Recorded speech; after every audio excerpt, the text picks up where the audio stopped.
When we set out to think about life and to follow its story from the tiniest particle to the living cell, it is worth beginning gently, with a reminder of scale. The world around us is built from the vast and the minute at once.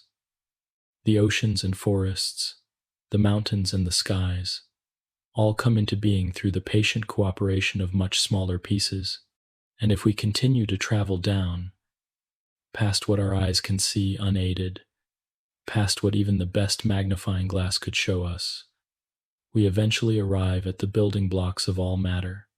These are atoms, the smallest units of chemical substance, and it is from them that the quiet architecture of life is born. The story of biology, then, is also a story of size. From the beginning, atoms combine into molecules, and molecules, in turn, form the basis of cells. These cells, assembled together, give rise to tissues, organs, and entire organisms. Every creature, whether simple or elaborate, whether the single-celled bacterium drifting unseen in a drop of water, or the tallest redwood tree reaching skyward for centuries, is ultimately a pattern made from these very same parts. In this way, the complexity of life is not chaotic. It is ordered, layered, and structured, rising step by step from simplicity into intricacy. It is soothing to remember that even the most astonishingly complex organism began with the same simple ingredients. All living things share this ancestry of matter. The molecules that form your body are the same kinds that have existed since the earliest ages of the earth. They are ancient, recycled again and again across the eons. The water you drink today may once have flowed in the blood of dinosaurs. The carbon that gives structure to your skin and bones may have burned in the heart of an ancient star before the earth itself was formed. This gentle recycling of matter across time ties us to the universe in an unbroken chain. We are not separate from it, but are continuous with it.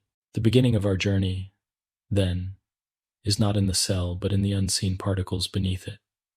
Atoms, with their protons, neutrons, and electrons, form the smallest identifiable pieces of matter. Hydrogen, oxygen, nitrogen, and carbon are the most central actors in the stage of biology. Their interactions, quiet but ceaseless. The story of the cell, and thus the story of us, begins with their dance. These atoms do not act in isolation. They bond, share electrons, and create stable structures. Through such associations, molecules come into being. Some are simple, like water, H2O, which carries properties that make life possible. Others are more elaborate, such as proteins or DNA, which can fold into immense and delicate arrangements. Each step, from atom to molecule, introduces new properties, what biologists call emergent properties, that cannot be found in the smaller parts alone. It is in this layering of complexity that life finds its foundation. A single atom cannot replicate, cannot store information, cannot create energy, but when combined, when placed into relationships with others, new patterns arise. In this way, the chemistry of life is also a story of cooperation. Molecules work together, structures reinforce one another, and gradually, a system emerges that maintains itself, repairs itself, and ultimately reproduces itself. The transition from chemistry to biology is subtle. We can imagine ancient Earth, billions of years ago, with its seas and atmosphere full of molecules, simple and abundant. These molecules floated, collided, and occasionally linked into larger chains over unimaginable spans of time. Certain arrangements proved more stable than others. Some could fold and bend in ways that protected them from breaking apart. Others could interact with sunlight or heat, absorbing energy that gave them new possibilities. Eventually, a threshold was crossed. Molecules formed protective enclosures, trapping water and other molecules inside, creating the first simple compartments. These structures were not yet living, but they carried the beginnings of life. Within them, molecules could interact more reliably, shielded from the chaos of the outside world. It is from this image that the first whispers of cells are heard. A cell, at its heart, is nothing more than a protected space where molecules interact in a coordinated way. Yet it is also everything more. It is the smallest unit we can call alive. It is both fragile and resilient, both simple in structure and endlessly complex in behavior. A cell can divide, giving rise to another, and in doing so, it ensures continuity across generations.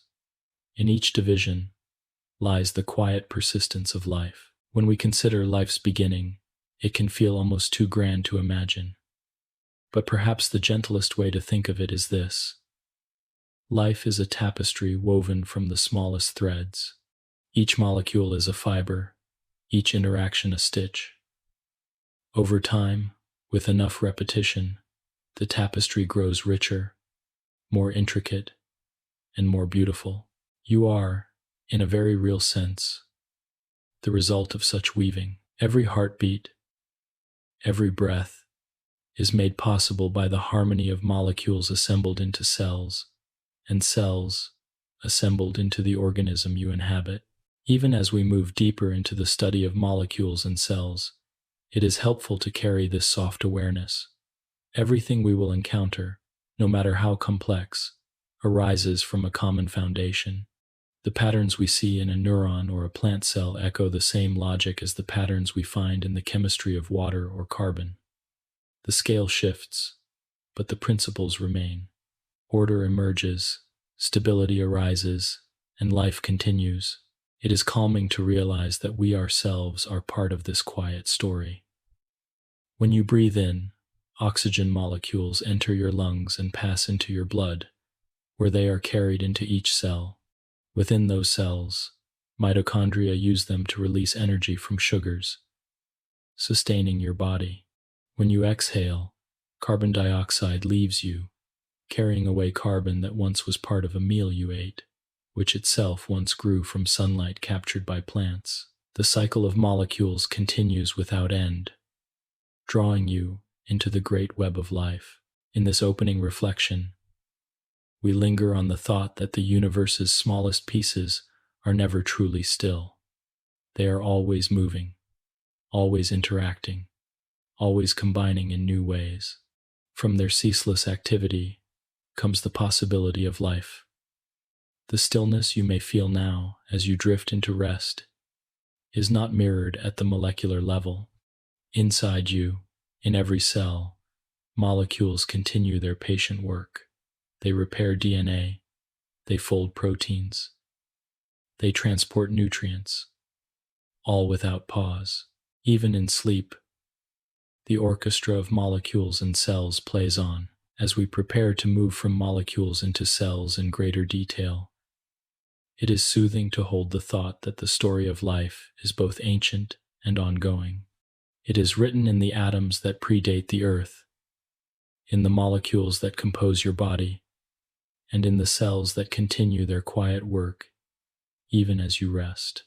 The journey is vast, yet each step is connected, and each scale flows into the next. Life, at its most fundamental, is the gentle rising of complexity. From simplicity, the emergence of order from chaos, and the continuity of being across time. And so, from molecules to cells, from chemistry to biology, from the invisible to the living, we begin our quiet exploration. 2. Atoms, the foundation of matter. At the root of everything we see, everything we touch, and everything that quietly sustains life, lies the atom. It is the smallest unit of matter that still retains the identity of an element.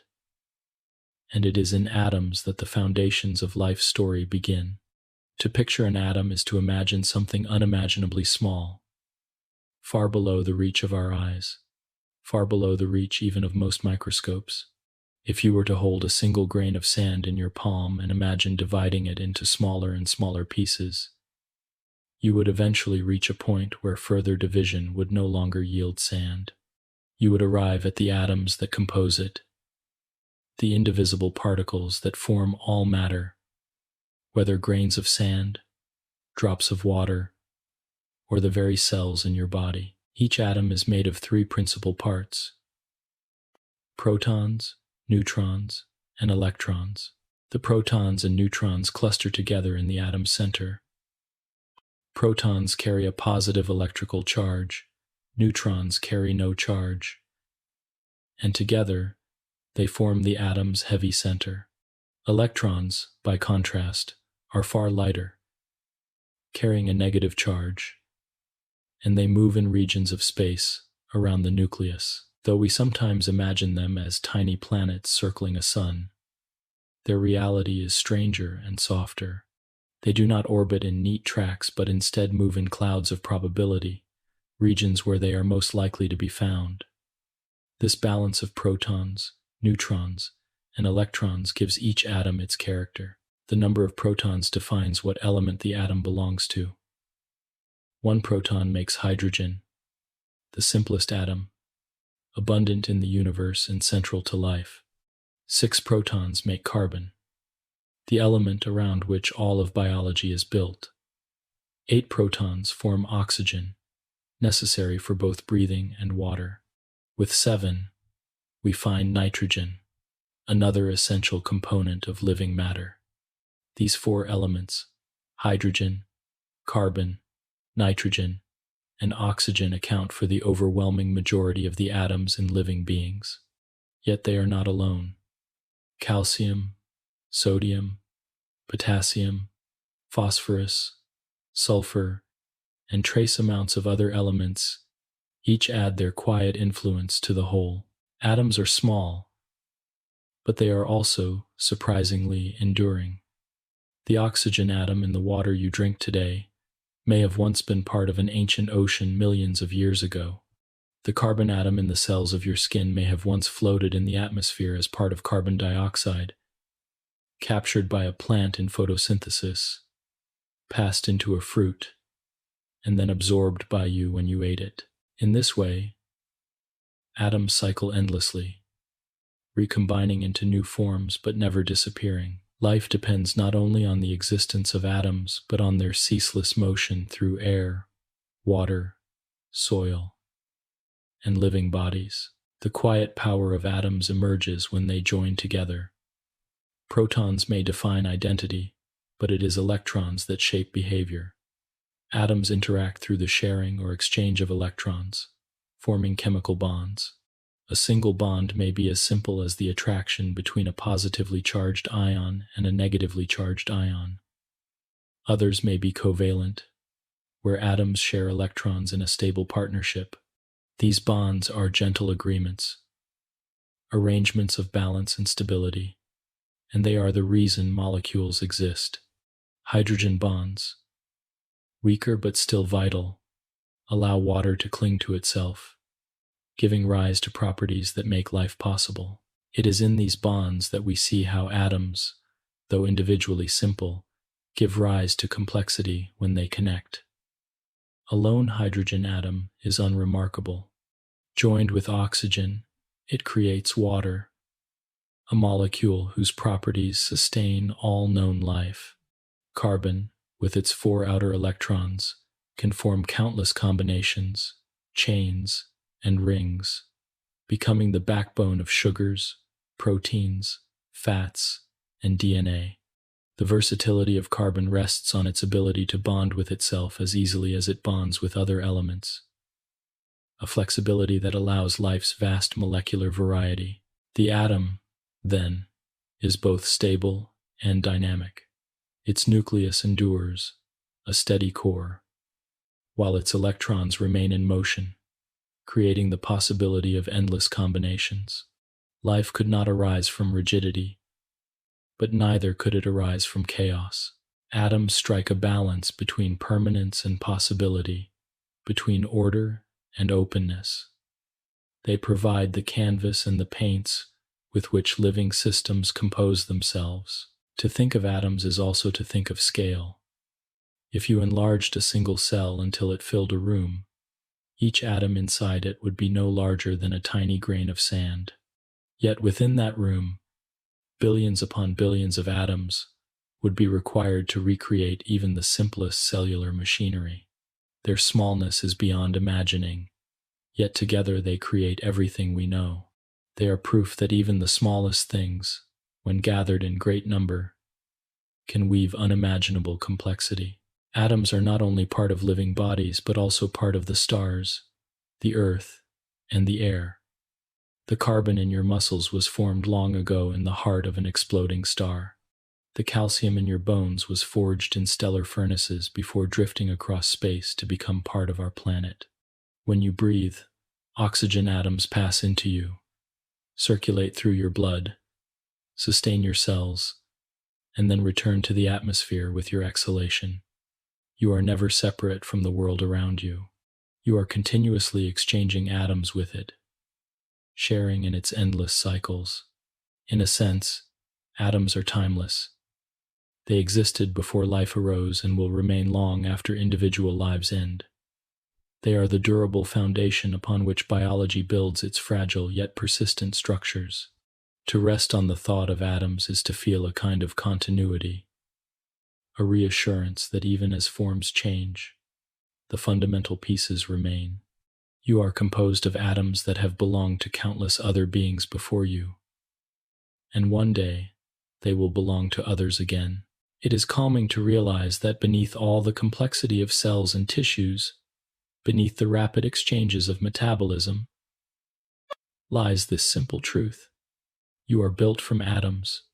Each one is ancient, each one small, and each one quietly part of a greater whole. They do not think, they do not strive, and yet by their nature, they allow life to exist. Without intention, they arrange themselves into molecules, and molecules into cells, and from cells, the vast richness of living forms arises. As we drift further into this journey, it helps to hold this picture softly in the mind. The world is woven from invisible pieces, each atom a quiet thread, each bond a stitch. Together they create the tapestry of existence. To learn of atoms is not only to study matter, but to glimpse the serene foundation upon which life rests. They are the silent architecture, the still and steady beginning from which everything flows. And so, from these smallest pieces, we will continue onward, following the story as atoms join to form molecules, and molecules create the gentle chemistry of life. Part 3. Molecules of life. From the stillness of atoms arises the first hint of complexity, as individual elements join to form molecules. These quiet unions are the beginnings of chemistry, and in their patterns we find the foundation of biology. Where atoms are the alphabet, molecules are the words and sentences, carrying meaning, structure, and possibility. They are the entities that allow life to take shape, for no single atom can form a living system on its own.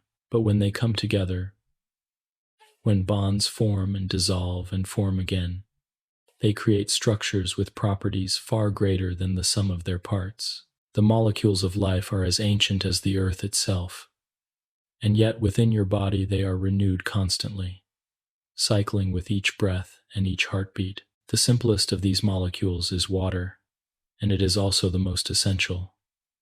Each molecule of water is formed from 2 hydrogen atoms bonded to a single oxygen atom.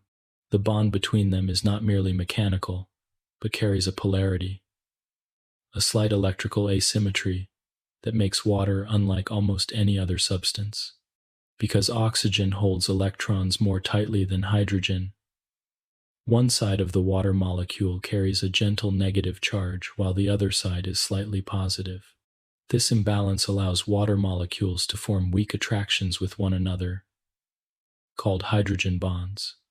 It is these bonds that give water its remarkable properties, its ability to dissolve countless substances, its tendency to cling together in drops, its resistance to sudden changes in temperature, and its expansion upon freezing. Each of these properties is not only curious but vital to life. Without them, cells could not exist, proteins could not fold, and the climate of Earth would be far less stable. From water, we move to the molecules that store and provide energy. Chief among these are carbohydrates, built from carbon, hydrogen, and oxygen in simple ratios. The smallest carbohydrates are sugars, such as glucose, which circulates in your blood and fuels your cells. When a molecule of glucose enters a cell, it can be broken down step by step, releasing energy that is captured and stored in other molecular forms. That energy then powers everything from muscle contraction to nerve impulses. Beyond glucose, carbohydrates can be linked into longer chains, forming starches in plants and glycogen in animals, each serving as a quiet reserve of energy. Still larger carbohydrate molecules form cellulose, a sturdy fiber that makes up plant cell walls. Though we cannot digest cellulose ourselves, it gives plants their shape and strength, and in doing so, it supports the ecosystems upon which we depend. Alongside carbohydrates are lipids, molecules that resist dissolving in water. Lipids take many forms: fats, oils, waxes, and phospholipids. Each has a role to play. Fats and oils are dense stores of energy, packed tightly into droplets that can sustain living beings through long periods without food. The fat stored in seeds allows them to sprout into seedlings, just as the fat stored in animals provides fuel for movement and warmth. Waxes, meanwhile, coat leaves, feathers, and skin, preventing water loss and providing protection.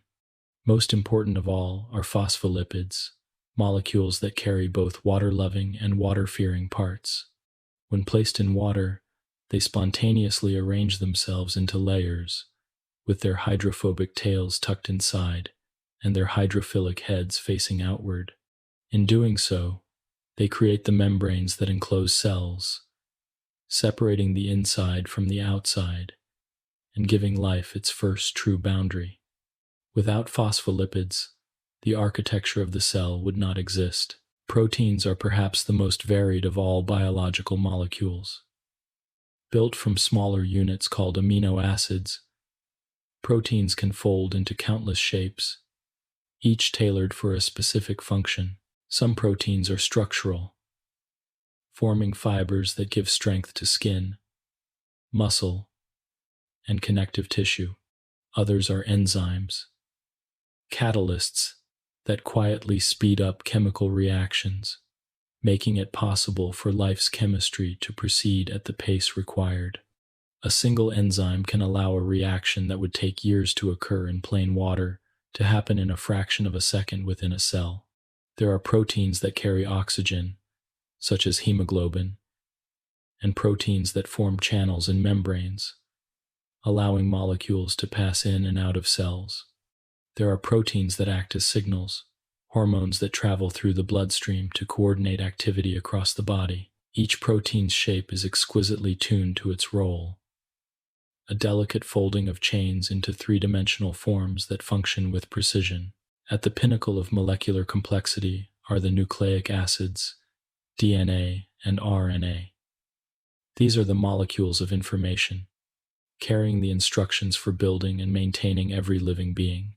DNA, or deoxyribonucleic acid, is composed of long chains of nucleotides, each containing a sugar, a phosphate group, and a nitrogenous base. The bases, adenine, thymine, cytosine, and guanine pair in complementary fashion, forming the famous double helix. This structure allows DNA to store vast amounts of information in a stable and replicable form. RNA, or ribonucleic acid, is related, but plays more active roles in the cell. It can carry instructions from DNA to the machinery that makes proteins, It can form part of that machinery itself, and in some cases it can even catalyze reactions. Together, DNA and RNA ensure the continuity of life, linking one generation to the next. It is striking to notice that all these molecules, carbohydrates, lipids, proteins, nucleic acids, are built from the same small set of atoms. Carbon, hydrogen, oxygen, nitrogen, phosphorus, and sulfur appear again and again, arranged in endless combinations. What differs is their arrangement, their sequence, their folding. Life's diversity, from bacteria to whales to oak trees, arises not from different ingredients but from the infinite ways of combining the same ones. This is the quiet genius of chemistry, to take a limited palette and produce an unlimited variety of forms. When we look closely, we see that the molecules of life are not static. They are always in motion, always being broken down, rebuilt, and exchanged. The glucose that powers your brain today may have been part of a fruit yesterday. The protein in your muscles may have once been protein in a seed, transformed by digestion into amino acids, and then rebuilt according to your body's design. Even DNA is copied and repaired continually, maintaining its message despite the wear of time. Life is not fixed but flows continuously, a river of molecules moving through cells and organisms, linking all beings into a common cycle. There is also a softness in remembering that these molecules, though essential, are not themselves alive. A molecule of glucose does not think or move on its own. A strand of DNA, though it carries instructions for life, cannot act outside of a cell. It is only when molecules are gathered together in the context of the cell that they become part of something we can call living. In this way, molecules are like instruments, silent until assembled into an orchestra, where their combined performance creates something entirely new. As we reflect on the molecules of life, we begin to sense the bridge between chemistry and biology. Atoms alone cannot sustain life, but molecules begin to suggest its outlines. They carry energy, store information, form structures, and perform reactions. They make possible the next step, the emergence of cells. And while molecules are endlessly recycled, passing from the food we eat into our bodies, from our bodies back into the environment, they always participate in something larger, something that transcends their individual existence. In this calm recognition, we prepare to follow the story further. Molecules are the silent workers of life, the foundation stones upon which the architecture of the cell is built. They remind us that life is both fragile and enduring, both simple and endlessly complex. They whisper of connections that bind us to the earth, to the air, to the oceans, and to all living beings who share the same molecular threads. And so, having lingered with them, we turn gently toward the cell itself, the smallest unit of life, where molecules find their full expression in the ongoing dance of existence. 4. Water, the quiet medium.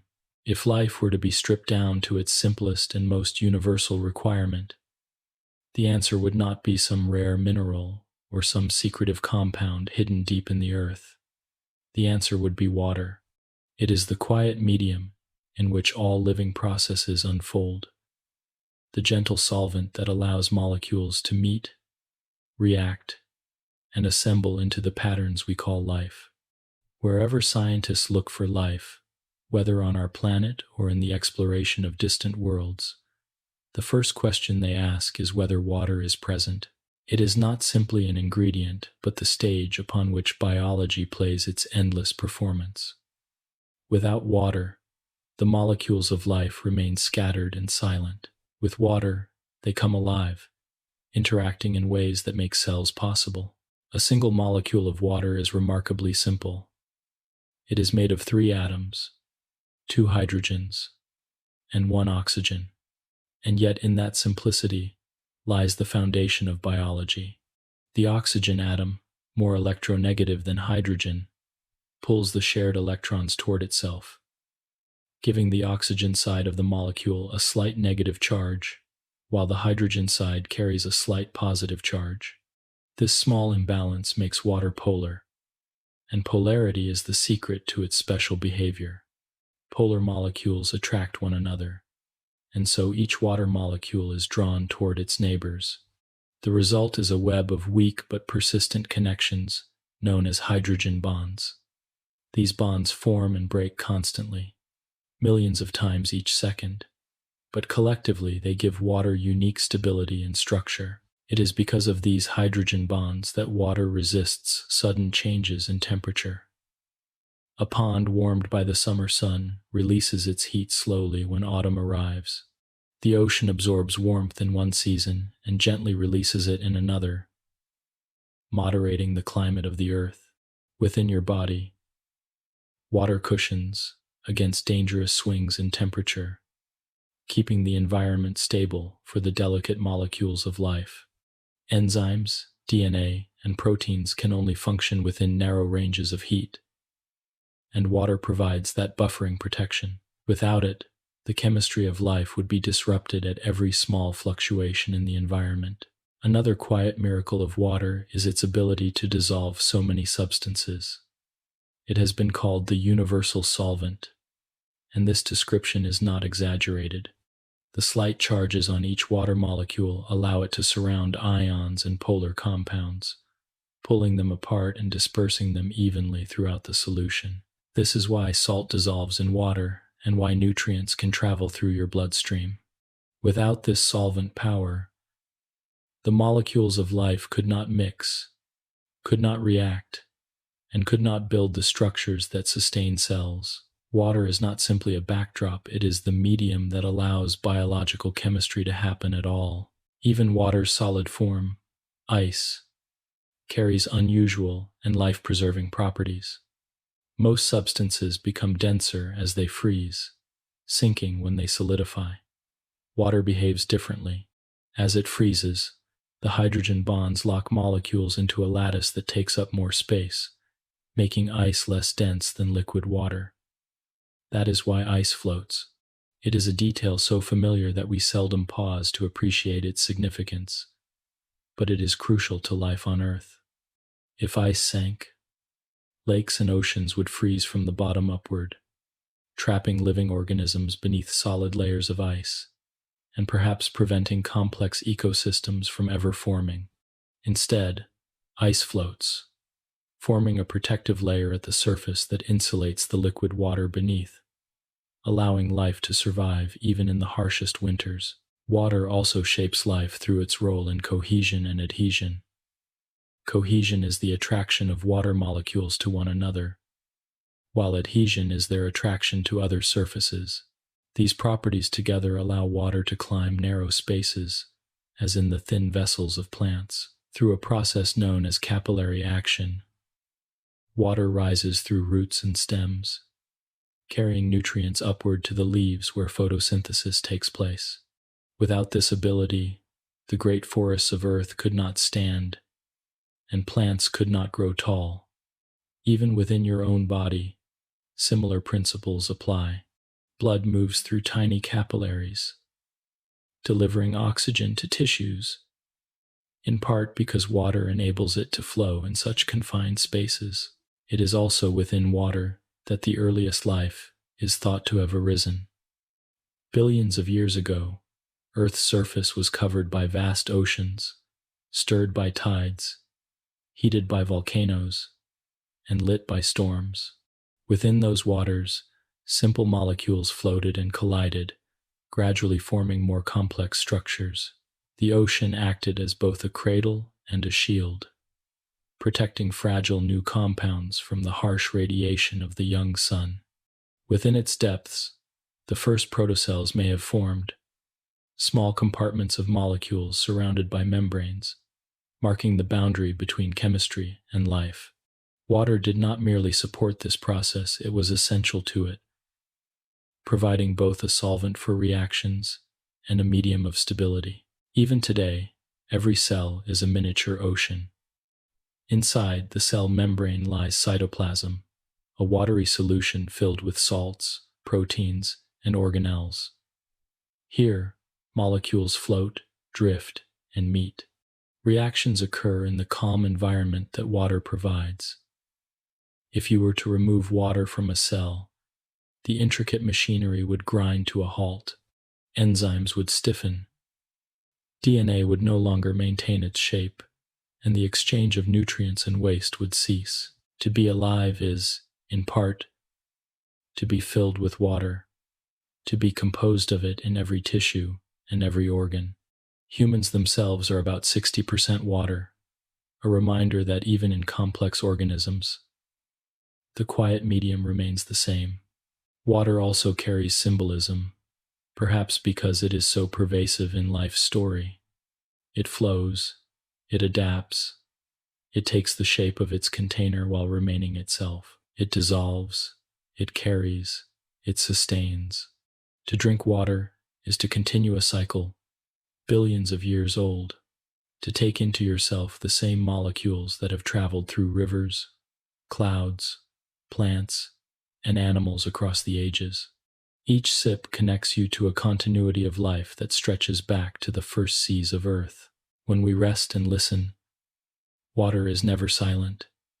It falls as rain, flows in streams, laps against shores, and circulates within our own veins.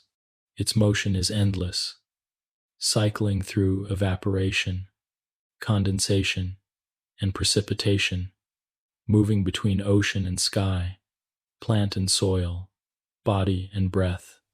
This cycle does not stop, and it is the same cycle that nourished ancient forests, fed dinosaurs, and filled the lungs of our distant ancestors. It is humbling and calming to remember that the water within you today is the same water that has always existed on this planet, endlessly reshaped but never destroyed. In reflecting on water as the quiet medium of life, we begin to appreciate its role not as a passive substance, but as an active partner in existence. It provides structure, moderates temperature, dissolves nutrients, enables movement, and supports ecosystems. It is both delicate and powerful, transparent yet essential, ordinary yet miraculous. Life does not simply happen in water. Life is interwoven with water, inseparable from it. As we move onward in this journey, deeper into the chemistry of living things, we carry with us the awareness that water is always present, always silent, always working. In every cell, in every breath, in every drop of rain, it whispers the same truth, that without it, there would be no life, and with it, life finds a way to flourish. 5. Organic chemistry of life. At the center of life's molecular story lies a single element whose quiet versatility makes it the foundation of biology. That element is carbon. While hydrogen, oxygen, and nitrogen play vital roles, it is carbon that provides the backbone of nearly every important biological molecule. The chemistry of life is, in essence, organic chemistry, the study of compounds built from carbon. To pause with this thought is to recognize that everything from the structure of your DNA to the energy stored in your food is ultimately shaped by the way carbon atoms arrange themselves. The soft strength of carbon lies in its ability to form stable, diverse, and intricate bonds, giving rise to the molecules that sustain life. A single atom of carbon is modest in size, yet it carries 4 outer electrons, each capable of forming a covalent bond. This simple arrangement gives carbon its remarkable flexibility. Unlike many elements, which can form only 1 or 2 bonds, carbon can connect in 4 directions at once, creating chains, rings, and branching structures of almost limitless variety. It can bond to itself, forming long strings of carbon atoms linked together, or it can bond to other elements such as hydrogen, oxygen, and nitrogen, creating an array of functional groups that shape chemical behavior. This ability to combine stability with flexibility makes carbon unique, and it is why life, at least as we know it, is carbon-based. In the organic chemistry of life, small molecular units called monomers often join together to form larger polymers. Glucose molecules, for example, can link into long chains of starch or cellulose. Amino acids, each with a central carbon, can join into proteins that fold into delicate three-dimensional shapes. Nucleotides, built around a sugar and phosphate backbone, connect to form DNA and RNA. In every case, carbon is at the center, holding the structure together while allowing endless variations. If one were to imagine the molecules of life as words and sentences, then carbon is the grammar that makes them coherent. Without it, the vocabulary of biology would collapse into fragments. One of the gentle marvels of carbon chemistry is the existence of isomers. These are molecules that contain the same number and type of atoms, but are arranged differently. Glucose, fructose, and galactose, for instance, all share the formula CHO, yet their structures differ, giving them distinct properties. This small detail allows nature to extract a wealth of diversity from a limited set of ingredients. Proteins, too, rely on subtle differences in carbon-based structures. 20 different amino acids form the building blocks of proteins, and each one is defined by a unique side group attached to a central carbon atom. From these 20, countless combinations arise, producing the astonishing variety of proteins in every living being. Another important aspect of organic chemistry is the presence of functional groups, small clusters of atoms attached to carbon skeletons that give molecules specific properties. The hydroxyl group, a simple OH, makes molecules polar and soluble in water. The carboxyl group, COOH, gives molecules acidic properties, important in amino acids and fatty acids. Amino groups, NH, add basic qualities and form the foundation of proteins.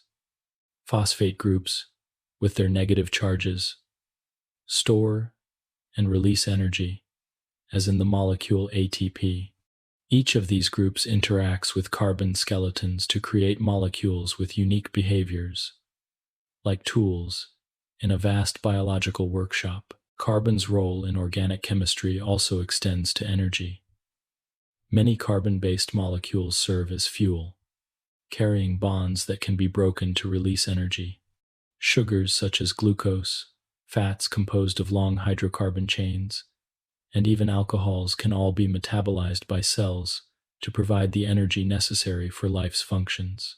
In cellular respiration, glucose is gradually broken down in the presence of oxygen, and the energy released is captured in molecules of ATP, the currency of energy, within the cell. Without carbon's ability to form bonds rich in stored energy, organisms could not move, grow, or think. The organic chemistry of life also reveals itself in the molecules that create structure.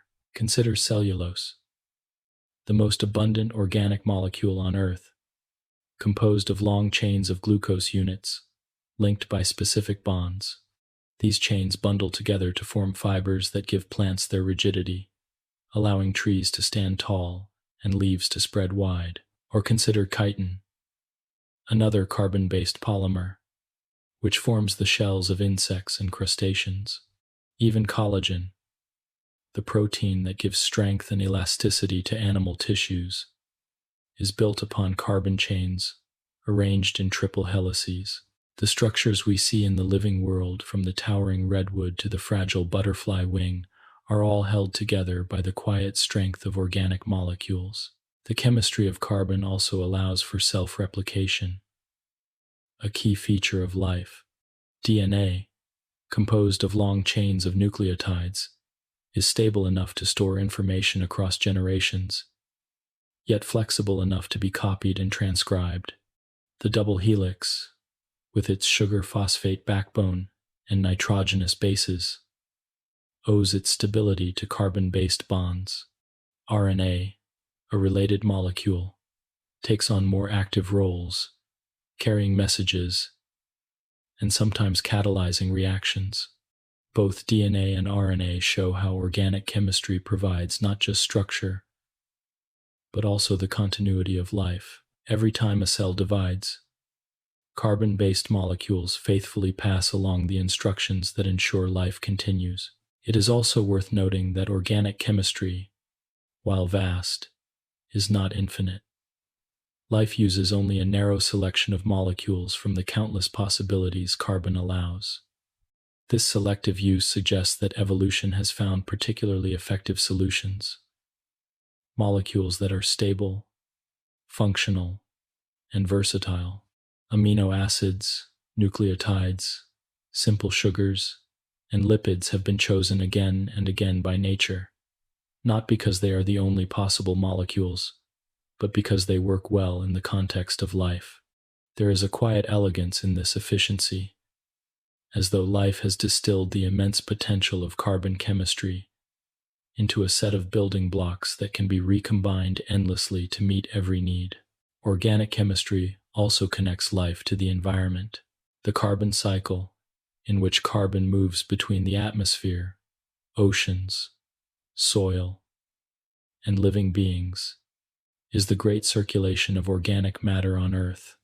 Plants capture carbon dioxide from the air and, through photosynthesis, build sugars that feed not only themselves but also countless animals. When organisms respire, carbon returns to the atmosphere. When they die, their carbon-based molecules decompose, nourishing the soil and eventually being recycled into new forms of life. The cycle is ceaseless, and in it, every living being participates. The carbon in your body today once belonged to other organisms, and one day it will return to the earth, continuing the cycle. In contemplating the organic chemistry of life, it is soothing to see how such complexity arises from such simple beginnings. Carbon atoms, each with 4 bonds, connect patiently into chains and rings. Functional groups attach, creating diversity. Monomers join into polymers, forming proteins, nucleic acids, and polysaccharides. From these, the structures of cells emerge, and from cells, the vast variety of organisms. It is all a flow, a continuous unfolding, each step building upon the possibilities of the one before. There is calmness in remembering that organic chemistry is not something distant or abstract. It is in the food you eat, the breath you take, the tissues that make up your body. It is in the fragrance of a flower, the sweetness of fruit, the warmth of muscle, and the clarity of thought. Every moment, molecules of carbon are moving within you, forming bonds, breaking bonds, sustaining life. They do so without noise, without drama, in the silent and constant dance of atoms. As we close this reflection, we can see that the organic chemistry of life is both ordinary and extraordinary. It is ordinary because it is everywhere, in every cell, in every breath, in every living thing.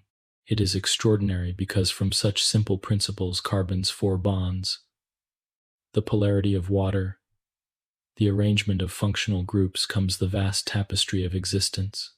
To rest with this knowledge is to feel the deep simplicity beneath life's complexity, the calm order beneath its apparent chaos. Organic chemistry is the gentle engine that has carried life forward for billions of years, and it continues to do so quietly, invisibly. Within you now, 6 proteins and enzymes. Among all the molecules that arise from the versatile framework of carbon, few are as central to life as proteins. They are the workers of biology, carrying out nearly every task required for a cell to survive, grow, and adapt. Proteins are built from smaller building blocks called amino acids, and though only 20 different amino acids are commonly used, The ways in which they can be combined and arranged are nearly endless. This variety gives proteins an astonishing range of shapes and functions.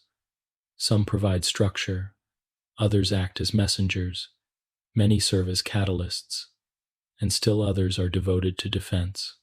To linger on proteins is to enter a world where form and function are inseparably linked, where the folding of a chain of molecules into a three-dimensional shape gives rise to new abilities that sustain life. Each amino acid is a small but elegant molecule. At its center lies a carbon atom, bonded to four distinct groups: a hydrogen atom, a carboxyl group, an amino group, and a variable side chain known as the R group. It is the R group that distinguishes one amino acid from another, giving each its own chemical character.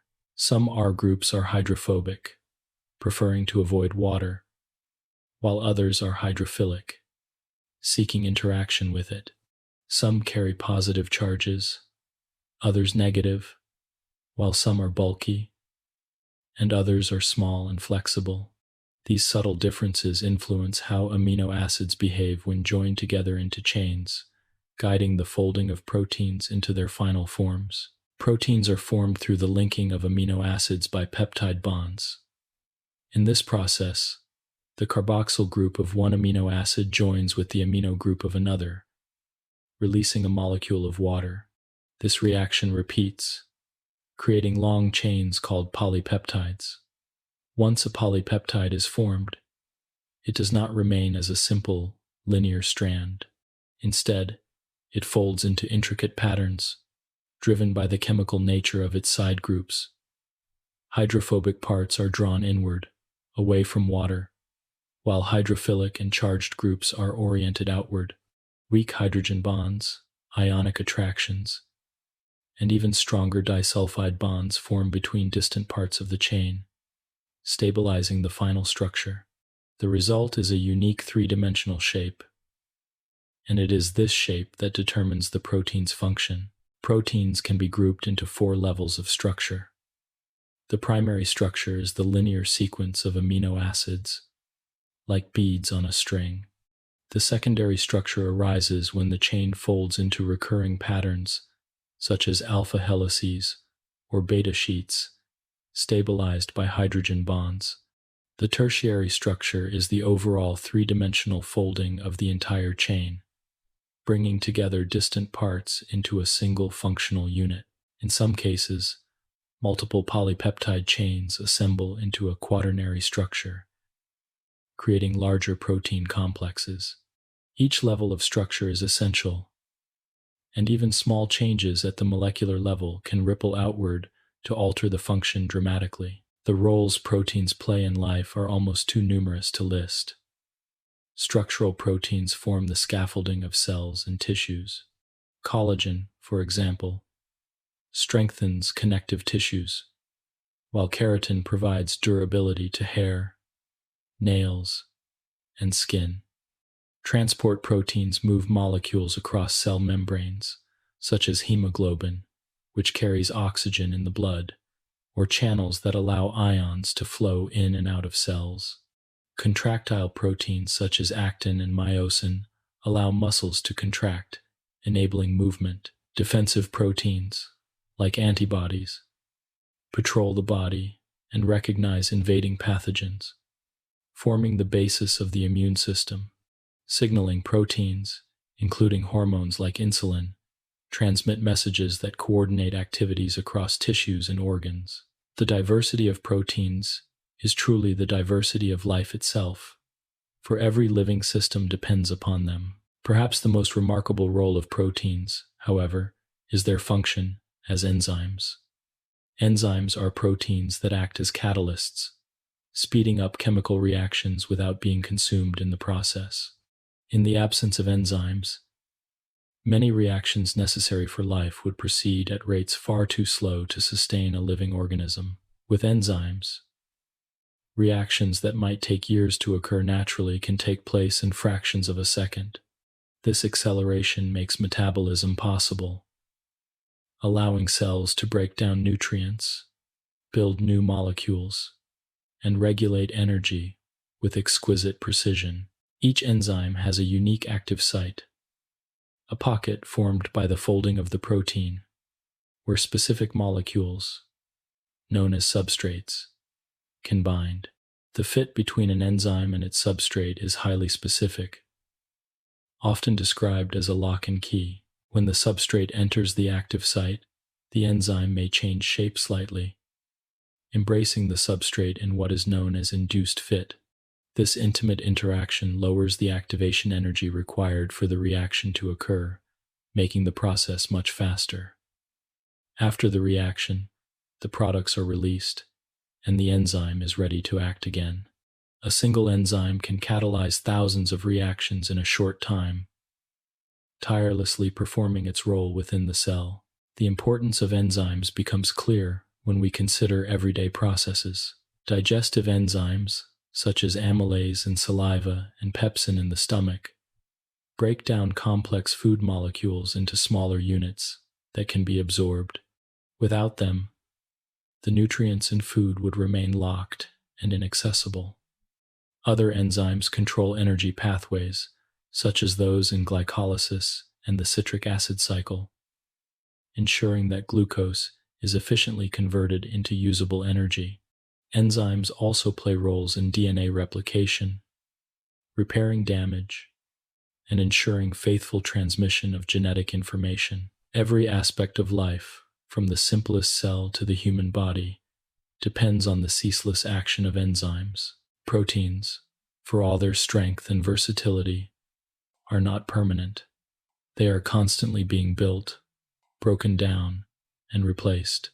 The ribosomes of the cell assemble new proteins from amino acids according to the instructions encoded in DNA.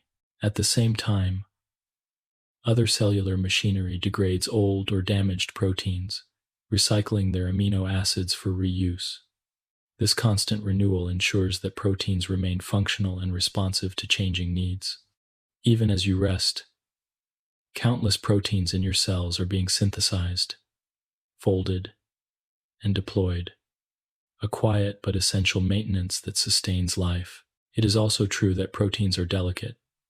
A slight change in temperature, pH, or chemical environment can disrupt their folding, causing them to lose their shape and function. This process, known as denaturation, can be temporary or permanent. Cooking an egg, for instance, denatures its proteins irreversibly, turning the clear liquid white and solid. In the body, careful regulation ensures that proteins remain stable, and specialized helper molecules, called chaperones, assist in their proper folding. The sensitivity of proteins reminds us of the fragility of life and of the importance of balance in maintaining biological systems. In reflecting on proteins and enzymes, we begin to see how life transforms chemistry into biology. Amino acids link into chains, chains fold into shapes, and shapes give rise to functions. From the same 20 amino acids, nature has crafted enzymes that digest food, proteins that carry oxygen, fibers that hold tissues together, and molecules that signal between cells. The unity and diversity of proteins embody the unity and diversity of life itself. As we drift further into this story, it is calming to remember that these processes happen without our awareness, without effort on our part. Proteins fold, enzymes act, reactions proceed, all within the quiet environment of the cell. Each heartbeat, each breath, each thought is supported by the ceaseless and invisible work of proteins. To appreciate them is to glimpse the intricate machinery that sustains existence, not as a loud or chaotic force, but as a continuous, gentle, unfolding. Proteins and enzymes, in their endless variety, show us that life is not only possible, but endlessly creative. They are the tools with which cells build, the messengers with which they communicate, and the catalysts with which they move forward. They are the silent workers of biology, weaving the fabric of life one interaction at a time. And so, as we pause here, we can see how from small beginnings simple amino acids and the bonds that link them, arises an entire universe of function.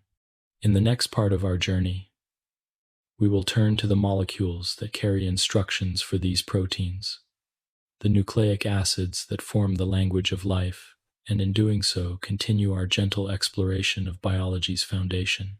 7. Nucleic acids and the language of DNA. If proteins are the workers of the cell, carrying out tasks and maintaining the flow of life, then nucleic acids are the keepers of the instructions. They carry the language of heredity, the messages that tell cells which proteins to make, when to make them, and how to arrange them into functioning systems. Without nucleic acids, there would be no continuity between generations, no memory of form and function, no way to ensure that life continues from one moment to the next. Nucleic acids, in their elegant structures, hold the blueprint of existence, written not in ink or sound, but in the arrangement of 4 simple bases.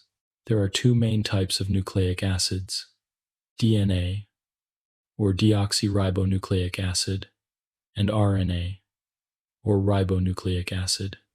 DNA is the long-term storage molecule, stable and enduring, while RNA plays more flexible roles in the daily operations of the cell. Both are polymers, built from repeating units called nucleotides. Each nucleotide is composed of 3 parts: a sugar, a phosphate group, and a nitrogenous base.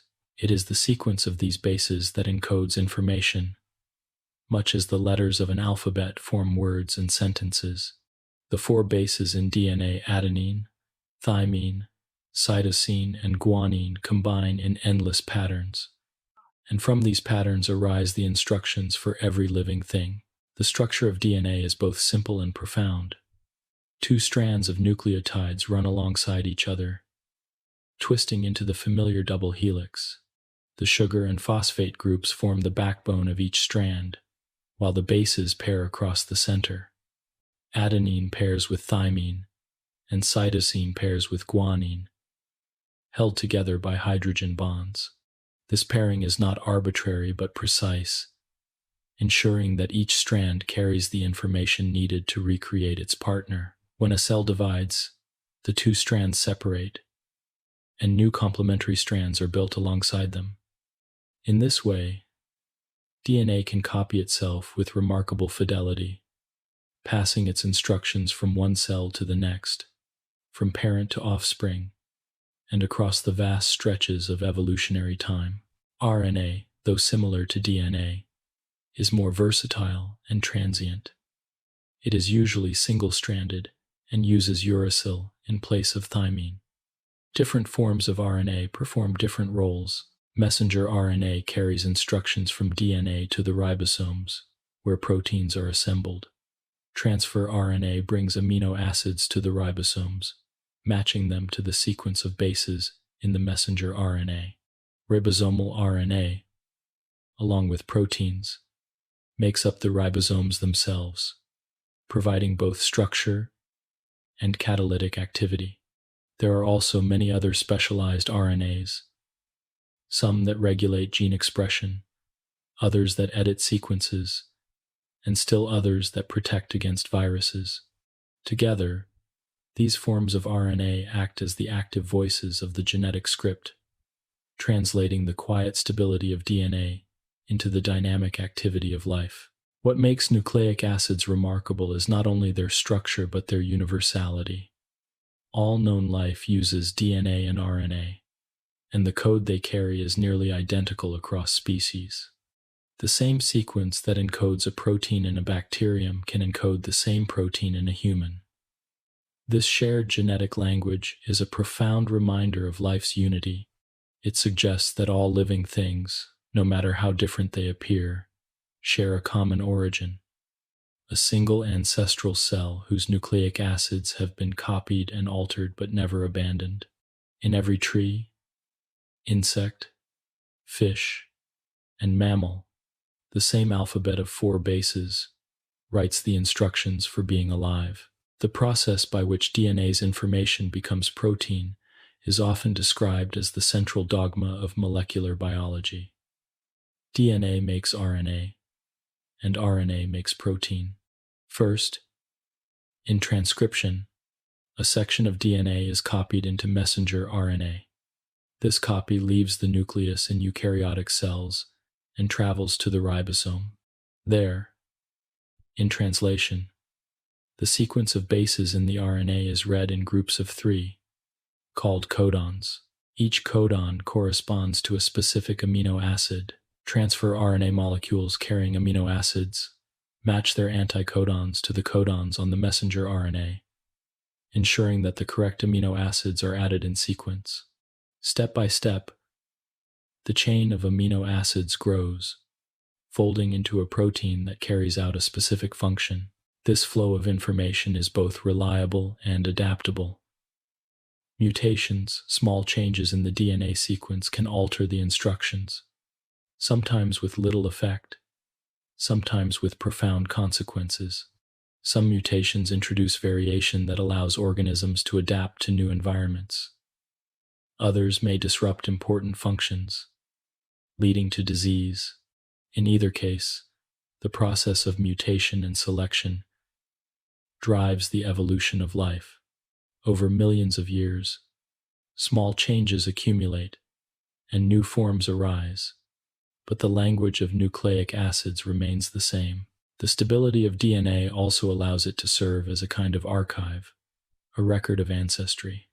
By comparing DNA sequences across species, scientists can trace lines of descent, uncovering how different organisms are related and when they diverged from common ancestors. Within our own species, DNA carries the history of human migrations, linking individuals to populations and populations to ancient lineages. Each strand of DNA is both a personal code, unique to an individual, and a shared text, connecting us to all of life. It is striking to consider that the entire complexity of a human being is written in a sequence of just over 3 billion base pairs. Within that sequence lie the instructions for building not only proteins but also the regulatory networks that control when and where those proteins are made. Genes, the segments of DNA that code for proteins, make up only a fraction of the genome. Much of the rest consists of regions that regulate gene activity, sequences that once served ancient functions, and stretches whose purposes are still being discovered. The genome is not a simple manual but a layered and dynamic text, constantly interpreted by the cell in context. RNA, too, has layers of complexity beyond the simple transfer of information. In the earliest days of life, before proteins arose, RNA may have served both as information carrier and catalyst. Some RNA molecules, known as ribozymes, can fold into shapes that allow them to catalyze reactions, much like proteins do. This discovery has led to the hypothesis of an RNA world, a time when life was based primarily on RNA, with DNA and proteins evolving later. If true, it suggests that the earliest life forms may have been built upon the versatile abilities of this single molecule. Even now, RNA continues to play catalytic roles, most notably in the ribosome, where it helps assemble proteins. In reflecting on nucleic acids, we find ourselves drawn into a story of continuity. The DNA in your cells today was copied from the DNA of your parents, which was copied from theirs, in an unbroken chain stretching back to the dawn of life. Each copy carries the possibility of change, and yet the essential structure endures. It is a river of information flowing across generations, shaping and reshaping life while maintaining its core identity. RNA, with its adaptability, serves as the messenger and interpreter, ensuring that the stored instructions become living action. Together, DNA and RNA form the quiet language of life, universal, ancient, and enduring. To think of DNA and RNA as a language is more than metaphor. Like human language, they use a small set of symbols to create endless meanings. Like language, they can be copied, transmitted, and sometimes misread. And like language, they connect individuals to one another across time and space. Every living being carries its own text, written in nucleic acids, and yet all texts share the same alphabet. In this way, life is united at the deepest level, bound together by a common script. As you rest with this thought, it is calming to remember that this language is at work within you even now. DNA is being copied as cells divide. RNA is carrying instructions. Proteins are being built. The flow of information continues silently, without pause, ensuring that the body maintains itself from moment to moment. The language of life is written not in words, but in molecules, and yet it is no less eloquent. It is a language that does not need to be read aloud, for it is always being spoken within the quiet chambers of the cell. 8. The origin of cells. To reach the story of the cell is to arrive at a threshold in the history of life.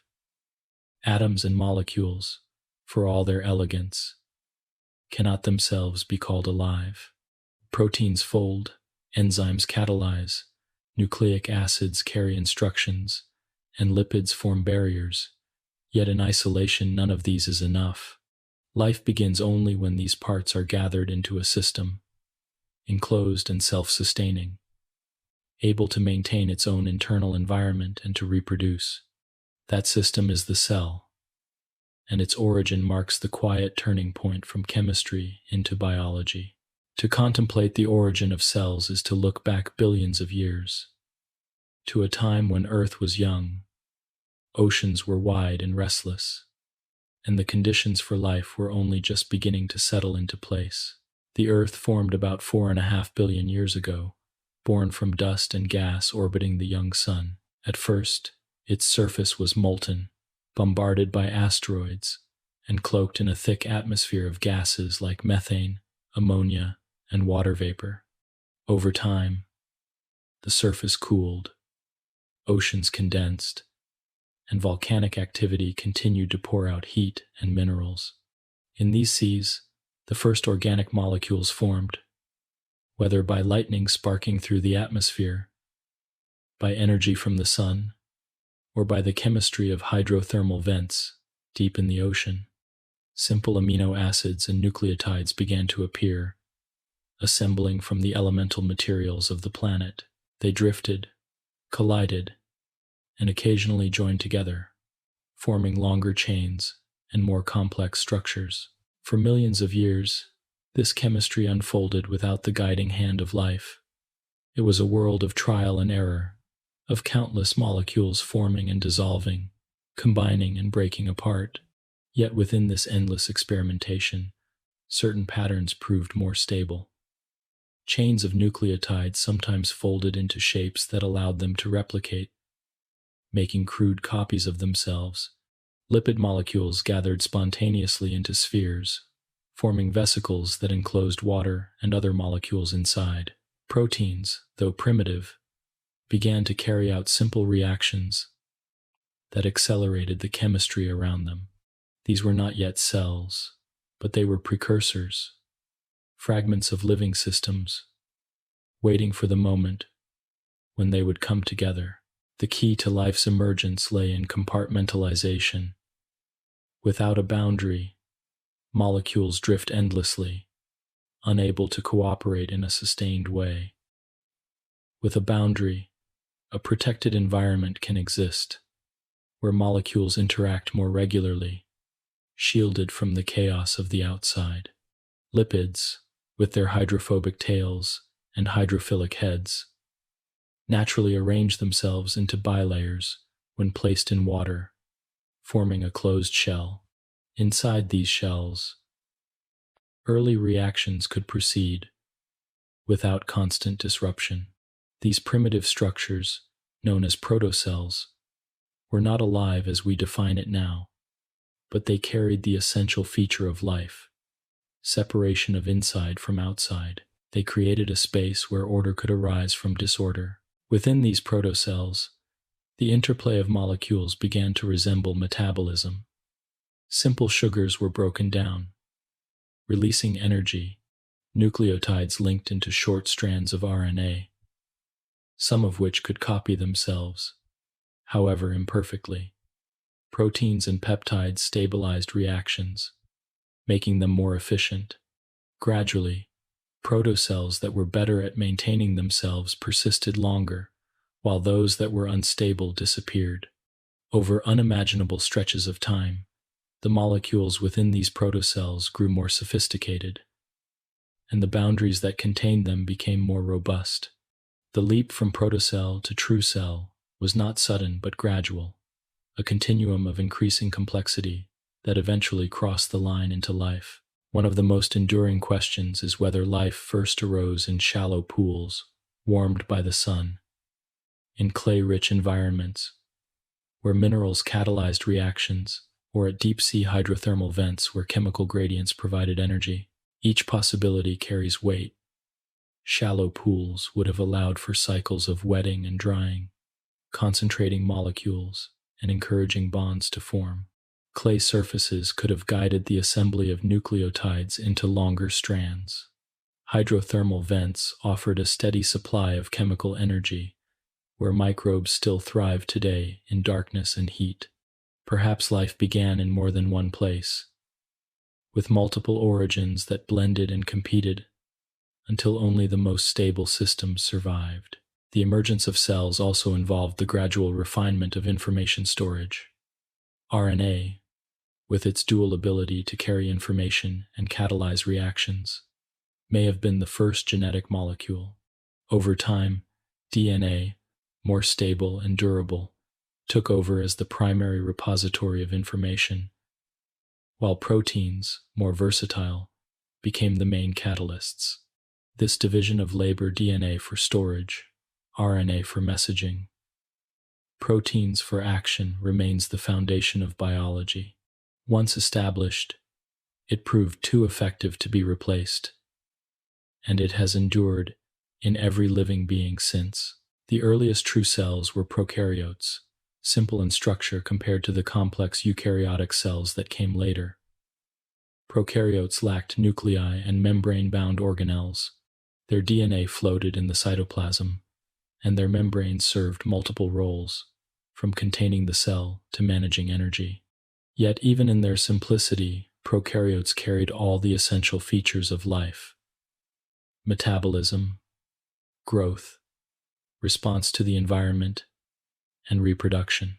Fossil evidence suggests that prokaryotic life existed as early as 3.5 billion years ago, a testament to the rapidity with which life arose once conditions allowed it. For nearly 2 billion years, prokaryotes were the only life on Earth. They diversified into bacteria and archaea, adapting to every niche, from boiling springs to frozen tundra, from acidic pools to deep ocean vents.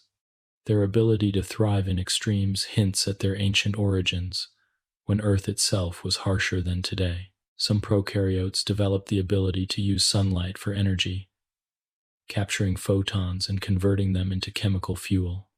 This innovation, photosynthesis, gradually transformed the planet, filling the atmosphere with oxygen and paving the way for more complex forms of life. The leap from prokaryote to eukaryote was another turning point. Eukaryotic cells, larger and more intricate, contain nuclei to house DNA and organelles, such as mitochondria and chloroplasts. One widely accepted explanation for their origin is the theory of endosymbiosis. According to this idea, early eukaryotes arose when larger prokaryotes engulfed smaller ones, not as food but as partners. The engulfed cells survived and contributed their own abilities, eventually becoming permanent residents within their hosts. Mitochondria, which generate energy, and chloroplasts, which capture sunlight, bear their own DNA, a remnant of their independent past. This quiet merging of cells into cooperative units was not conflict but partnership, and it gave rise to the complexity of plants, animals, and fungi. Reflecting on the origin of cells, we see a story of gradual emergence rather than sudden creation. Life did not appear fully formed but assembled itself step by step. From atoms to molecules, from molecules to protocells, and from protocells to cells. Each step brought new properties, new stability, and new possibilities. The continuity of this process offers a sense of calm inevitability. Given the chemistry of carbon, the properties of water, and the energy available on early Earth, it seems almost natural that life should arise, not inevitable in every detail, but possible, and once begun, persistent. Even now, cells remind us of their ancient origins. Each one is a tiny world enclosed by a membrane, filled with molecules in constant motion. Each maintains its own order, balancing energy and matter, repairing itself, dividing, and giving rise to new cells. Every living organism, from the smallest bacterium to the largest tree, is built from cells. You yourself are composed of trillions, each one descended in an unbroken chain from the first cells that arose billions of years ago. Within them, the chemistry of life continues, steady and quiet, carrying forward the story that began in Earth's early oceans. To rest on this thought is to feel the deep continuity of existence. The origin of cells is not a mystery entirely locked in the past, but a process still alive in every moment, replayed in the life of every cell within you.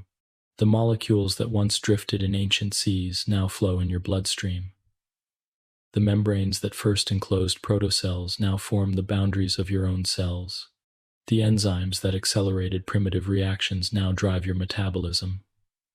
Life's origin is not only history but presence, carried within you, active even as you breathe and sleep. 9. The cell theory.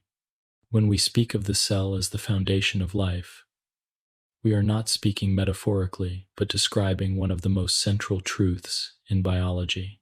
The recognition of this truth did not happen all at once, but unfolded over centuries, as careful observations and gradual discoveries led scientists to realize that all living beings are composed of cells, and that cells themselves arise only from other cells. These two principles, simple in their phrasing but profound in their implications, came to be known as the cell theory. To understand the cell theory is to see life not as a collection of isolated parts, but as a continuous fabric woven from countless repeating units, each one alive and yet connected to all others. The story begins in the 17th century, when the invention of the microscope first allowed human eyes to glimpse the world too small to be seen unaided. In 1665, the English scientist Robert Hooke used a compound microscope to examine thin slices of cork. What he saw were tiny box-like structures, empty chambers where the living contents of the plant cells had long since dried away. He called them cells, after the small rooms in monasteries. Hooke could not know what he was truly observing, but his careful drawings became the first recorded images of the cellular world. Around the same time, Antony van Leeuwenhoek, a Dutch tradesman with a gift for crafting lenses, turned his microscopes on pond water, saliva, and blood. To his amazement, he saw tiny moving creatures, which he called animalcules. These were bacteria and protozoa, the first microorganisms ever described. Hooke and Leeuwenhoek had opened a door into a hidden world, one that would take centuries to fully understand. By the 19th century, microscopes had improved, and scientists began to see more clearly that plants and animals alike were made of cells. In the 1830s, Matthias Schleiden, a botanist, concluded that all plants are composed of cells. Soon after, Theodor Schwann, a zoologist, extended the idea to animals, noting that all tissues, no matter how different in appearance, were built from cells. Their insights formed the first part of the cell theory. All living organisms are composed of one or more cells. This was a radical unifying concept, dissolving the boundaries that separated plants from animals and suggesting a shared fundamental structure across all of life. A few decades later, Rudolf Virchow, a German physician, added the second great principle: all cells arise from pre-existing cells. This challenged the long-held belief in spontaneous generation, the idea that life could emerge fully formed from non-living matter. Instead, Virchow argued, new cells come only from the division of older cells, a process observable under the microscope as one cell divides into two. This insight cemented the continuity of life, showing that every organism can trace its lineage back through countless generations of cells to the first living beings on Earth. The cell theory, then, can be summarized in three principles.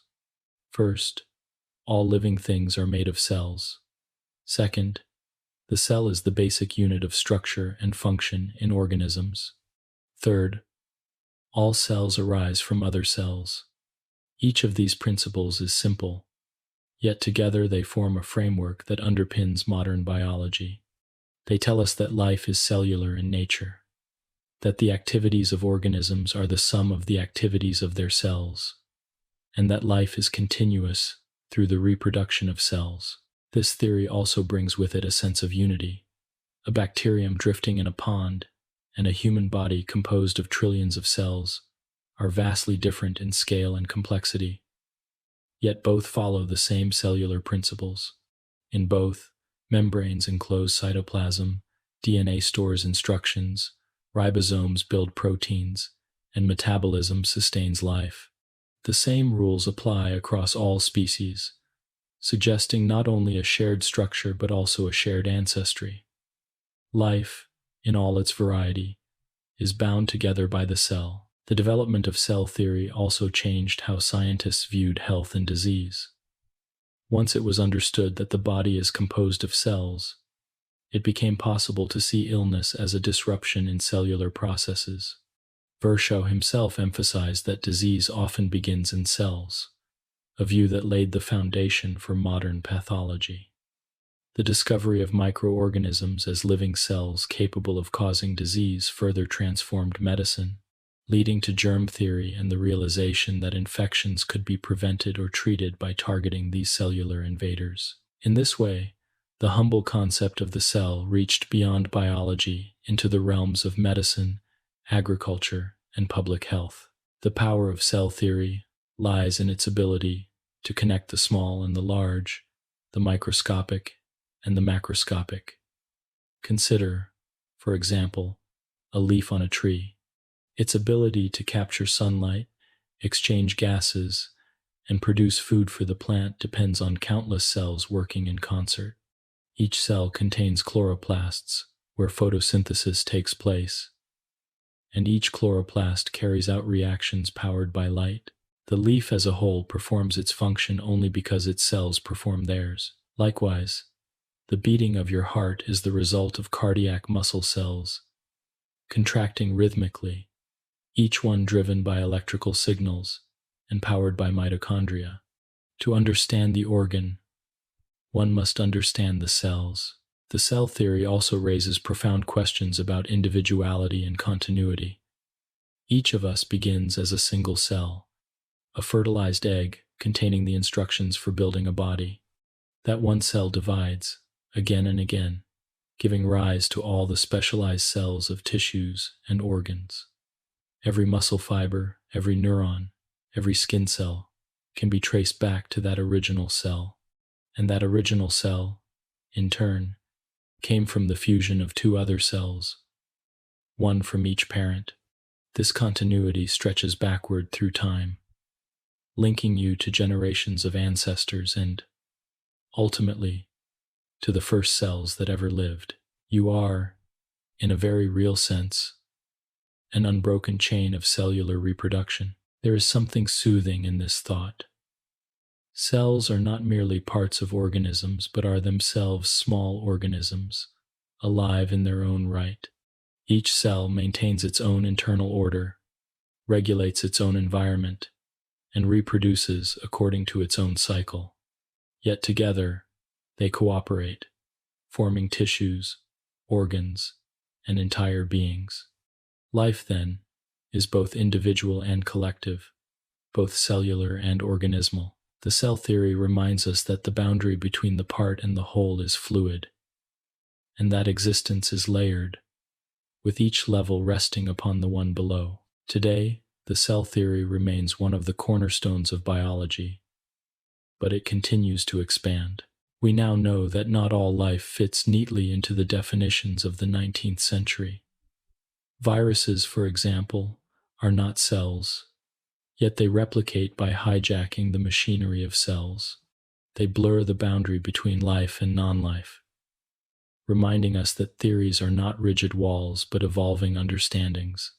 Similarly, discoveries in molecular biology have shown us that cells are not isolated units, but are connected through communication networks, exchanging signals and materials across tissues and ecosystems. The cell is still the fundamental unit of life, but its role is part of a greater web of interactions. To reflect on the cell theory is to return to a central harmony in biology, that life is both diverse and unified. The oak tree, the whale, the bacterium, and the human are all built from the same units, following the same principles. The forms differ, but the foundation is the same. This unity is calming, for it shows that life is not a chaos of unrelated phenomena, but a coherent system with simple, elegant rules. At its heart lies the cell, the quiet building block that makes all existence possible. As you rest with this thought, it may be comforting to imagine the countless cells that make up your own body. Each one is alive, each one working in its own quiet way, repairing damage, producing energy, copying DNA, and communicating with its neighbors. They do this without your conscious awareness, without pause, and without complaint. The cell theory is not only a scientific principle, but a reflection of your own being, reminding you that you are composed of living units, each one carrying forward the ancient story of life. 10. Prokaryotic cells. When we trace life back to its earliest forms, we find ourselves in the domain of prokaryotic cells, the simplest and most ancient cellular structures known. They are small, typically only a few micrometers in size, and they lack the elaborate internal compartments of more complex organisms. Yet in their simplicity lies resilience and endurance. Prokaryotes appeared more than 3.5 billion years ago, long before plants, animals, or even the more intricate eukaryotic cells came into being.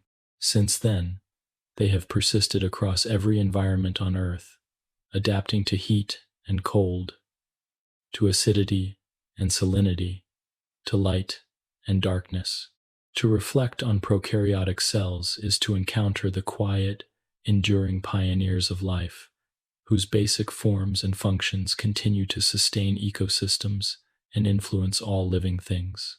The word prokaryote comes from Greek roots meaning before nucleus, and this describes their defining feature. They do not contain a true nucleus. Instead, their genetic material floats freely within the cytoplasm, gathered in a region called the nucleoid.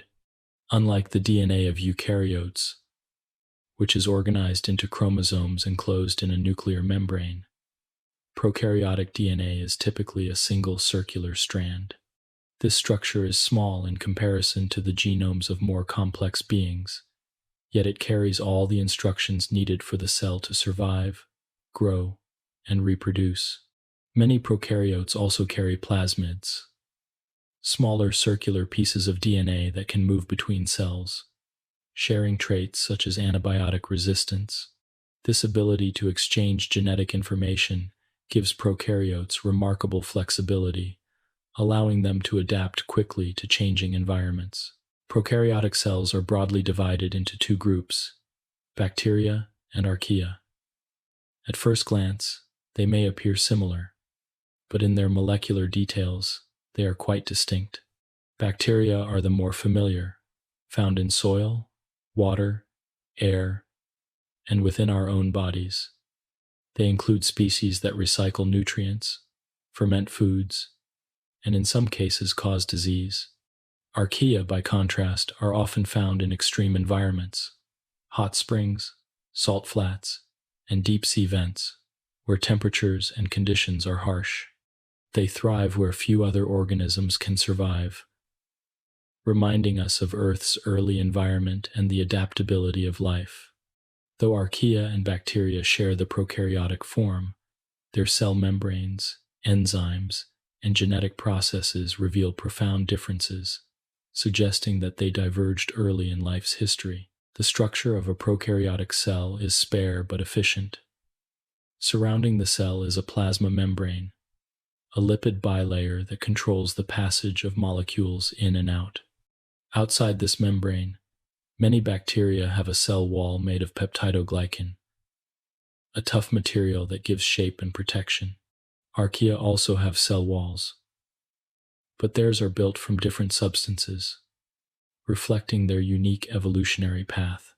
Some prokaryotes are further encased in a capsule, a slippery outer layer that protects against drying and helps the cell evade detection by other organisms.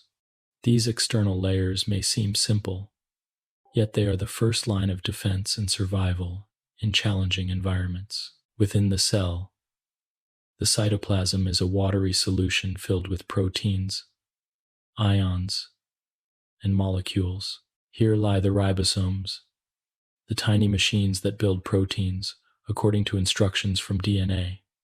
Prokaryotic ribosomes are smaller than those of eukaryotes, but their essential function is the same. Scattered through the cytoplasm are also inclusions, storage granules of nutrients such as glycogen or gas vesicles that help aquatic bacteria float to the right depth. Though lacking the internal organelles of eukaryotes, prokaryotes are far from empty. They carry all the machinery they need within their small volume, packed efficiently for survival. Prokaryotes reproduce by a process called binary fission, a simple form of cell division. The circular DNA replicates, the cell grows, and then it splits into two identical daughter cells. This process can be remarkably fast under favorable conditions, with some bacteria dividing every 20 minutes. Such speed allows populations to grow rapidly, filling niches and responding swiftly to opportunities. Mutations that arise during DNA replication, combined with the ability to exchange plasmids, provide prokaryotes with constant variation. This variation fuels adaptation, enabling them to develop new metabolic pathways or resist harmful substances. In their rapid reproduction and adaptability, prokaryotes embody the restless creativity of life. Many prokaryotes move through their environment with the help of flagella, long whip-like structures that rotate like propellers.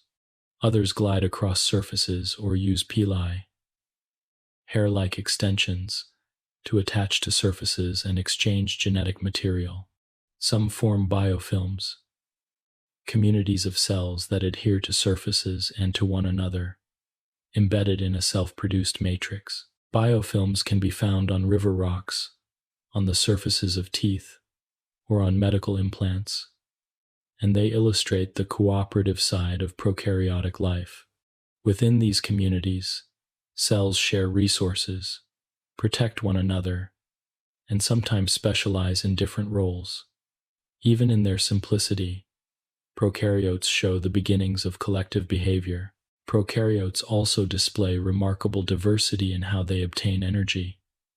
Some are autotrophs, capable of producing their own food. Cyanobacteria, for example, use sunlight to perform photosynthesis, releasing oxygen into the atmosphere.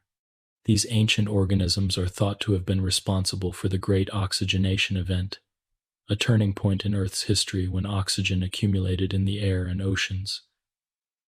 Other prokaryotes use chemical energy, oxidizing sulfur, iron, or ammonia to sustain themselves. often in extreme environments where sunlight cannot reach. Still others are heterotrophs, consuming organic molecules from their surroundings. This variety of metabolic strategies allows prokaryotes to inhabit niches across the globe, from ocean depths to desert crusts, from the frozen Arctic to boiling springs. Their interactions with other forms of life are equally varied. Some bacteria live symbiotically within larger organisms, providing benefits in exchange for shelter. In the human gut, billions of bacteria help digest food, produce vitamins, and regulate the immune system. Without them, our health would falter. Other bacteria, however, can be pathogenic, causing diseases such as tuberculosis, cholera, or pneumonia. Yet even these harmful species are part of the broader balance, shaping evolution and driving the development of defenses in host organisms. Archaea, though less studied, are also thought to play roles in global cycles, such as the production of methane in wetlands.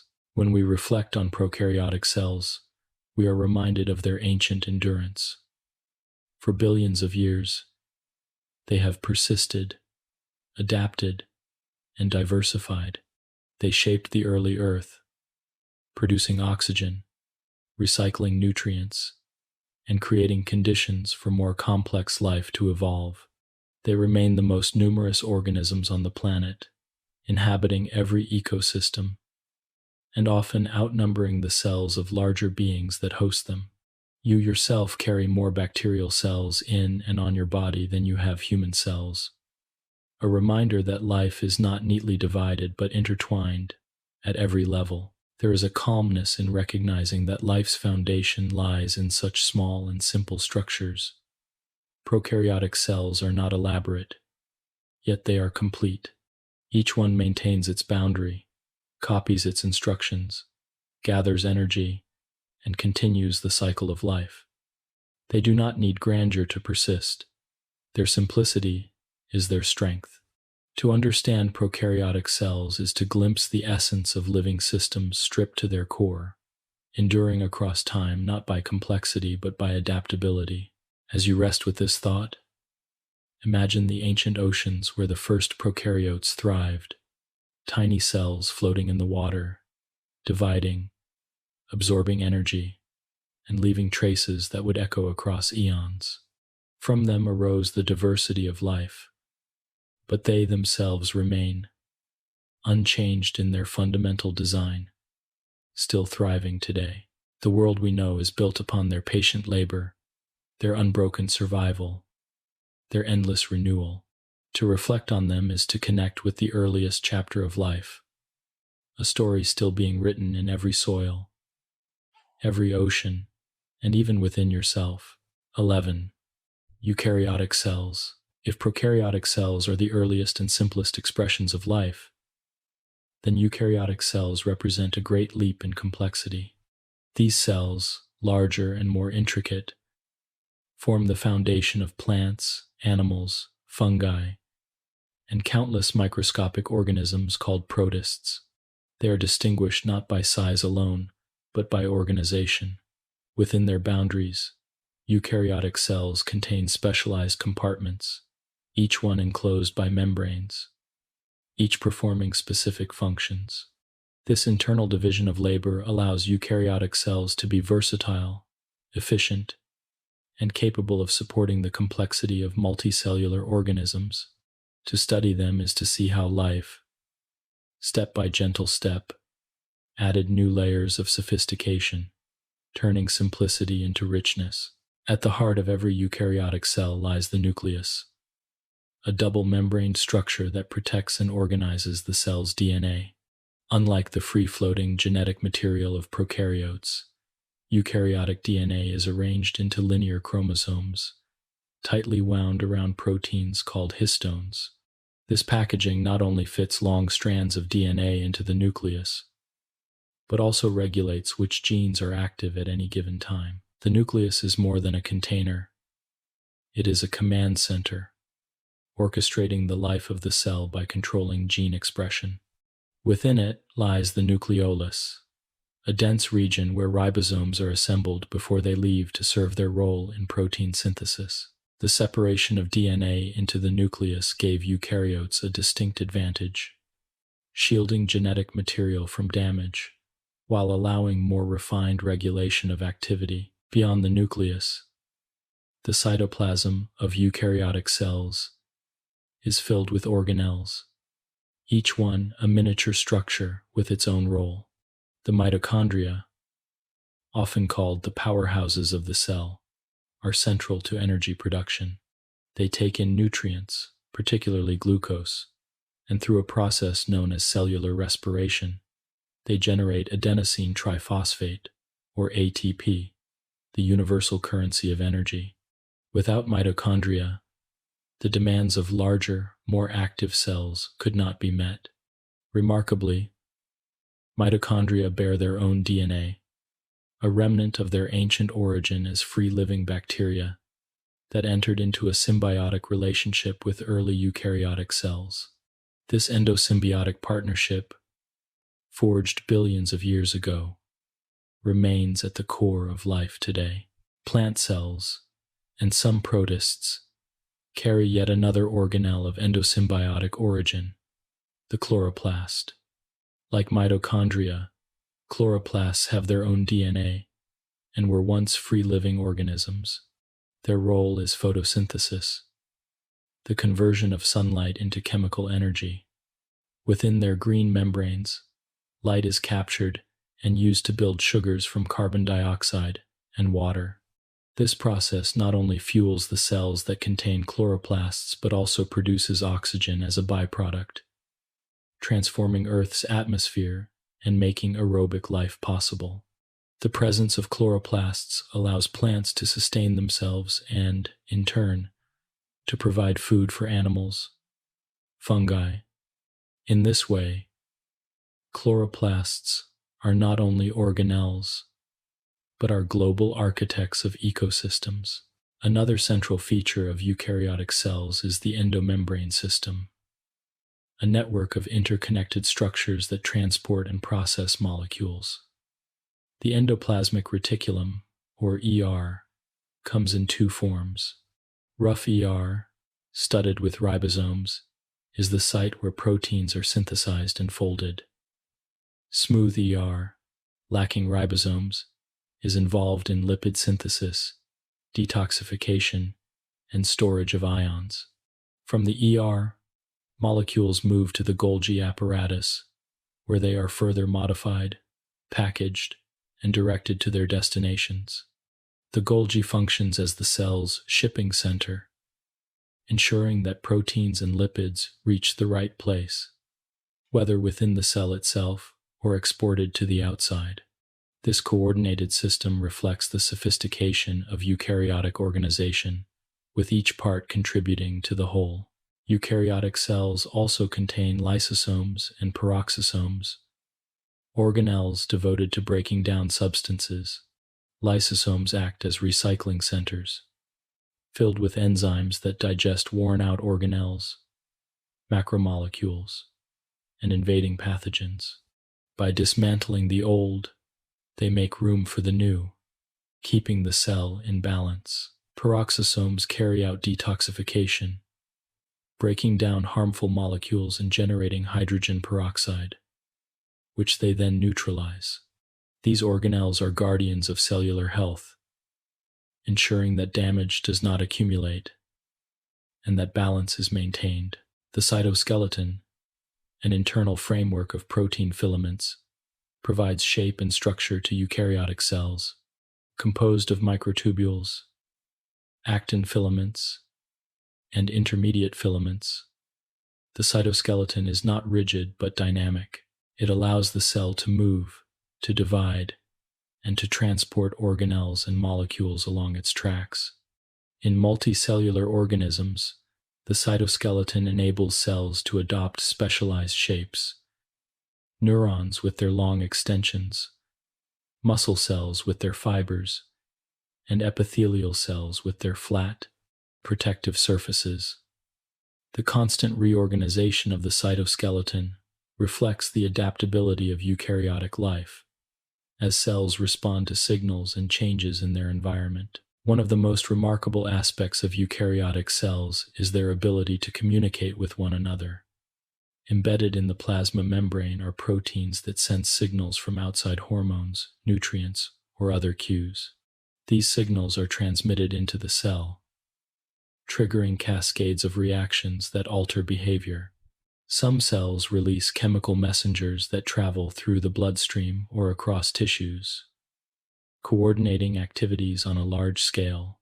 This communication is what allows trillions of cells in a human body to function as one organism, each playing its part in harmony with the rest. Without it, multicellular life would be impossible. Eukaryotic cells also display specialization. While a single prokaryotic cell must carry out all tasks on its own, eukaryotes, particularly in multicellular organisms, divide labor among different cell types. In humans, for example, there are muscle cells that contract, red blood cells that carry oxygen, neurons that transmit signals, and immune cells that defend against pathogens. Each one has the same DNA, yet each expresses different sets of genes, giving rise to unique structures and functions. This ability to specialize allows eukaryotes to build tissues and organs, creating levels of complexity far beyond what prokaryotes achieve. The reproduction of eukaryotic cells takes several forms. Many reproduce through mitosis, in which the chromosomes are copied and evenly divided between two daughter cells. This process ensures genetic consistency, so that each new cell carries the same instructions as its parent. Some eukaryotes also reproduce sexually, through meiosis and fertilization, which introduces variation by reshuffling genetic material. Sexual reproduction is a powerful force in evolution, providing the diversity on which natural selection acts. By combining stability with variability, eukaryotic cells maintain continuity while also embracing change. Though larger and more complex than prokaryotic cells, eukaryotic cells remain dependent on the same fundamental principles: membranes that create order, DNA that carries instructions, proteins that perform tasks, and energy that fuels it all. Their complexity is built upon the same foundation, elaborated through partnerships, compartments, and communication.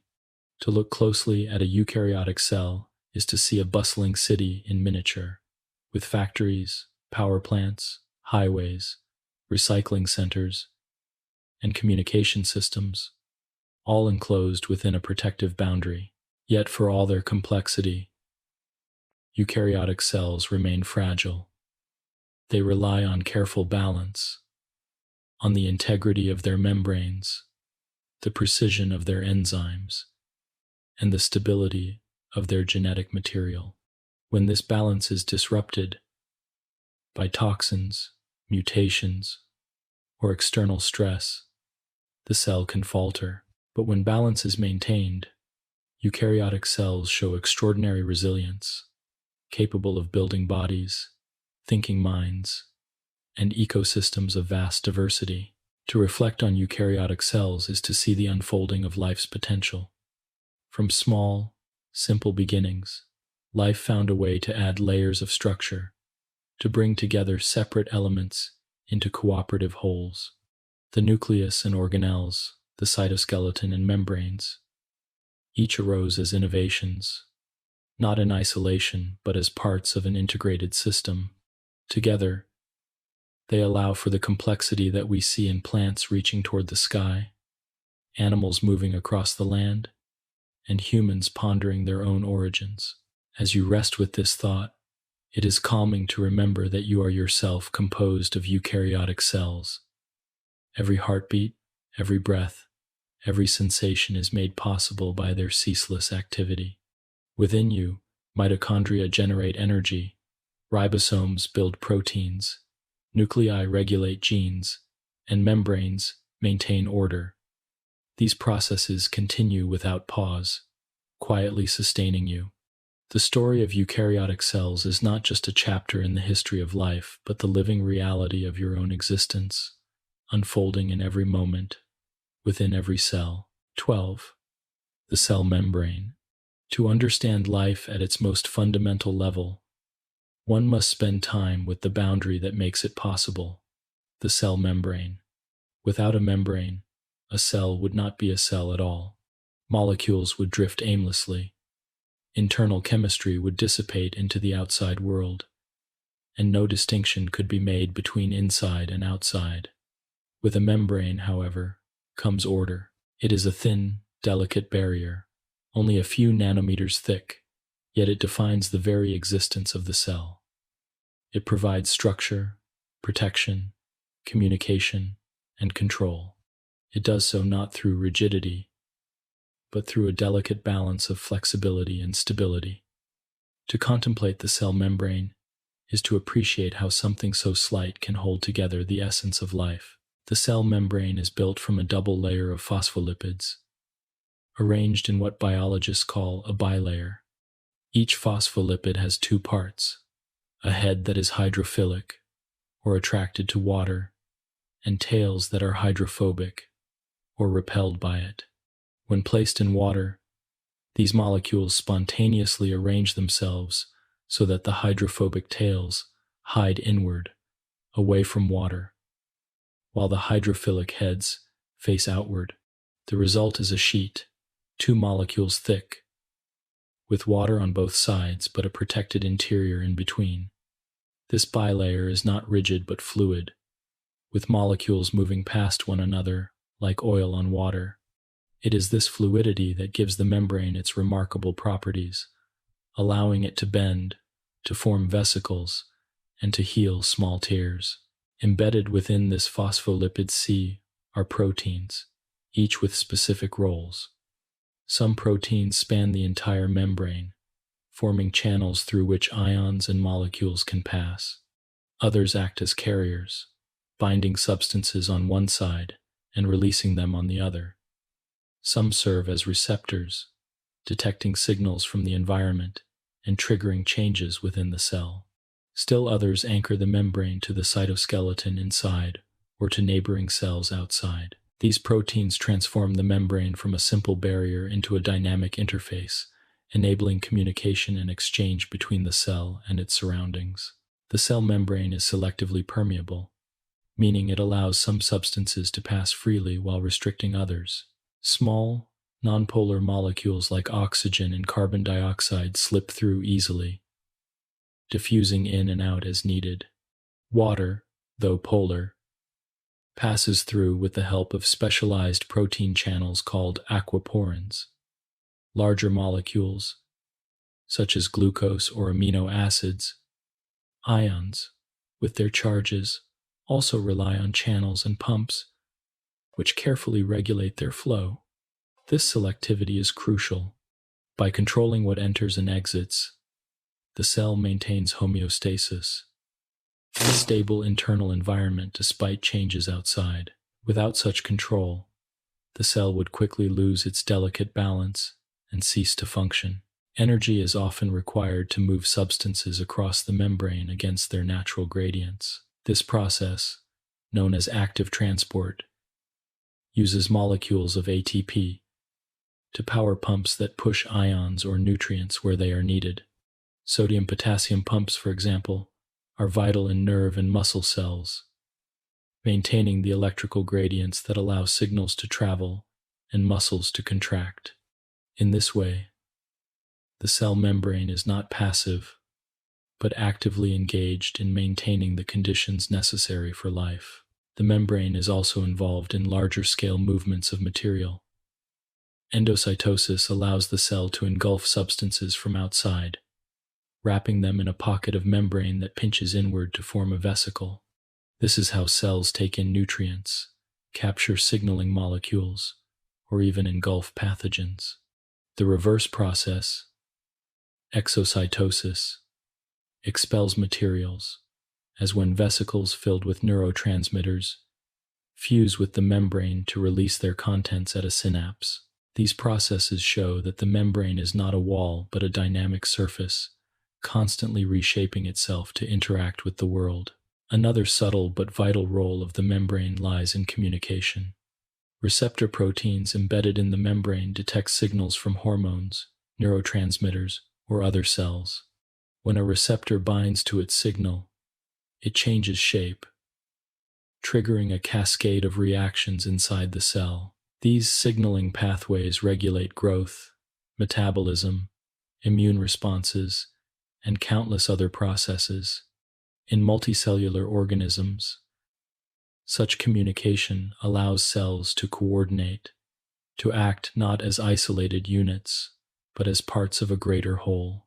The membrane is therefore not only a boundary but also a language, translating external cues into internal action. The outer surface of many cell membranes carries carbohydrates attached to proteins or lipids. These glycoproteins and glycolipids form a fuzzy coat known as the glycocalyx. This layer serves as identification, allowing cells to recognize one another. It distinguishes self from non-self, playing a key role in the immune system. It also helps cells adhere to surfaces and to each other, forming tissues. In this way, the membrane contributes to the social life of cells, enabling them to organize into the complex structures of plants and animals. Despite its thinness, the membrane is remarkably resilient. It bends without breaking, heals when pierced, and withstands constant stress from the environment. This resilience arises from its fluid mosaic nature. The combination of lipids, proteins, and carbohydrates in constant motion. Nothing in the membrane is fixed permanently. Molecules drift, rearrange, and replace one another. This fluidity ensures adaptability, allowing cells to respond to changes, to grow, to divide, and to move. The importance of the cell membrane is evident in every moment of life. When you breathe, oxygen crosses cell membranes to enter your blood, then crosses again into tissues. When you eat, glucose passes through the membranes of intestinal cells, enters the bloodstream, and later moves into muscle and brain cells. When you think, neurons release neurotransmitters through exocytosis, and receptors on neighboring neurons detect them, passing the signal onward. Every sensation, every action, depends on the silent work of membranes, regulating flows and transmitting signals. Even the diversity of cells reflects variations in their membranes. Bacterial cells have membranes adapted to harsh conditions, sometimes surrounded by rigid walls for extra protection. Plant cells have plasma membranes wrapped in cellulose walls, providing structure while still allowing exchange. Animal cells rely on their flexible membranes to interact and form tissues, using specialized junctions that link membranes together. Each adaptation reflects the central role of the membrane in defining life's possibilities. The cell membrane is also a site of vulnerability. Many viruses exploit membrane receptors to enter cells, while toxins may disrupt membrane integrity. Yet this vulnerability is paired with adaptability. Cells can modify their membrane composition, adding cholesterol to adjust fluidity, altering protein expression to change sensitivity, or reinforcing the glycocalyx to protect against attack. This constant tuning reflects the dynamic balance life maintains at its boundaries. In contemplating the cell membrane, one can appreciate how something so slight carries such significance. It is a paradox, a structure so thin that it cannot be seen without advanced tools, yet so vital that without it, life cannot exist. It is at once barrier and bridge, protection and communication, stability and flexibility. It embodies the dual nature of life itself, needing separation to maintain order, but connection to thrive. As you rest with this thought, imagine the countless membranes in your own body. Every one of your trillions of cells is wrapped in a plasma membrane, each moment deciding what to let in, what to send out, and how to respond to signals. These membranes are busy yet silent, essential yet unnoticed. They work without pause, sustaining you as you breathe and sleep. In their quiet persistence lies the essence of life, the delicate balance between openness and closure, between individuality and community, between stillness and motion. 13. The cytoplasm and organelles. When we imagine a cell, it is easy to picture it as a small, enclosed unit, perhaps little more than a bag of fluid. Yet when we look more closely, we see that the interior of a cell is not empty but filled with life's intricate machinery. Inside the plasma membrane lies the cytoplasm, a watery yet structured environment in which countless organelles float and function. It is here that the activity of life unfolds in full, each component carrying out its role in harmony with others. The cytoplasm and organelles together transform the cell into a dynamic, self-sustaining system, one that builds, maintains, and adapts itself in response to the needs of the organism. The cytoplasm is composed mainly of water, but it is not a simple liquid. Dissolved within it are ions, sugars, amino acids, nucleotides, and countless other small molecules. Proteins drift and interact, forming a dense and complex network. Even more, the cytoplasm is structured by the cytoskeleton, filaments of protein that give the cell shape, anchor organelles, and provide pathways for movement. This organization allows the cytoplasm to function as more than just a medium. It becomes an active space, guiding molecules to their destinations, facilitating reactions, and enabling the cell to change form, move, and divide. Within this fluid environment, organelles serve as specialized compartments, each designed for particular tasks. Among the most essential are the ribosomes, the tiny factories where proteins are made. Though not enclosed by membranes, ribosomes are critical to life. They translate the instructions carried by messenger RNA into chains of amino acids, which then fold into functional proteins. Ribosomes can be found floating freely in the cytoplasm or attached to the endoplasmic reticulum, giving it a rough appearance under the microscope. Proteins built on free ribosomes usually remain within the cell, while those made on ribosomes attached to the rough endoplasmic reticulum are often destined for secretion or for use in membranes. The endoplasmic reticulum itself is a sprawling network of membranes that weaves through the cytoplasm. The rough endoplasmic reticulum, covered in ribosomes, is devoted to protein synthesis and folding. Within its folded chambers, proteins take shape, acquire modifications, and are prepared for transport. The smooth endoplasmic reticulum, in contrast, lacks ribosomes and carries out different tasks. It synthesizes lipids, stores calcium, and helps detoxify harmful substances.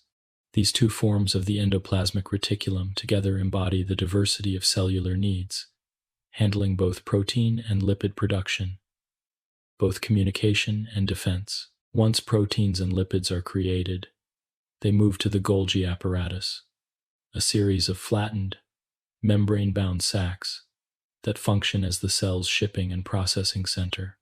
Here, molecules are modified, tagged, and packaged into vesicles. Some are sent to the plasma membrane for release.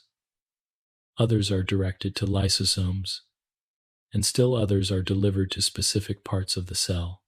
The Golgi apparatus ensures that the flow of molecules is orderly, that each reaches its proper destination.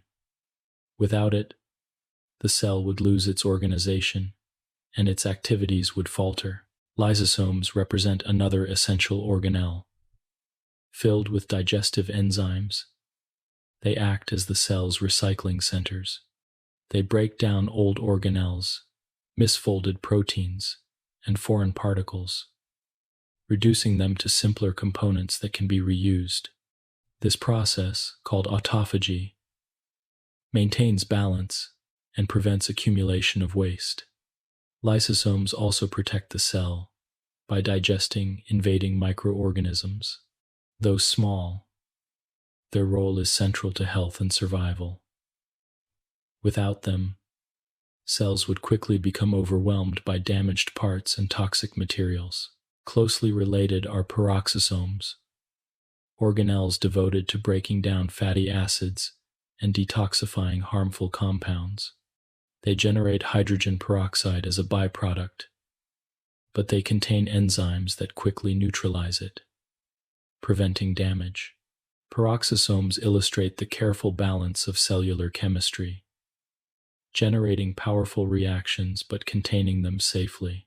Like lysosomes, they are guardians of the cell's internal environment, ensuring that metabolism proceeds smoothly and without harm. The mitochondria, often described as the powerhouses of the cell, are among the most remarkable organelles. They take in energy-rich molecules such as glucose and use oxygen to produce ATP, the molecule that fuels nearly every cellular activity. Inside their double membranes, chemical pathways unfold with precision, capturing energy step by step. Mitochondria are unique in carrying their own DNA and ribosomes, a legacy of their evolutionary past as independent organisms. They reproduce within the cell, dividing on their own schedule, and they are inherited maternally, linking each individual to their lineage through the mother's line. Beyond energy, mitochondria also play roles in regulating cell death, signaling, and metabolism, making them central to the life and health of the cell. In plant cells and some protists, chloroplasts join mitochondria as vital organelles. These green structures capture sunlight, converting it into chemical energy through photosynthesis. Within chloroplasts, pigments such as chlorophyll absorb light, and complex pathways build sugars from carbon dioxide and water. This process not only sustains plants but also provides the foundation for nearly all life on Earth, as animals depend on the oxygen released and the food produced. Like mitochondria, chloroplasts contain their own DNA and ribosomes, further evidence of their origin as symbiotic partners in life's history. The cytoplasm is also home to many smaller structures and processes. Vacuoles, large membrane-bound sacs, store water, nutrients, and waste products. In plant cells, the central vacuole occupies much of the cell's volume, maintaining turgor pressure that gives plants their rigidity. In single-celled organisms like protozoa, vacuoles help expel excess water, maintaining balance with the environment.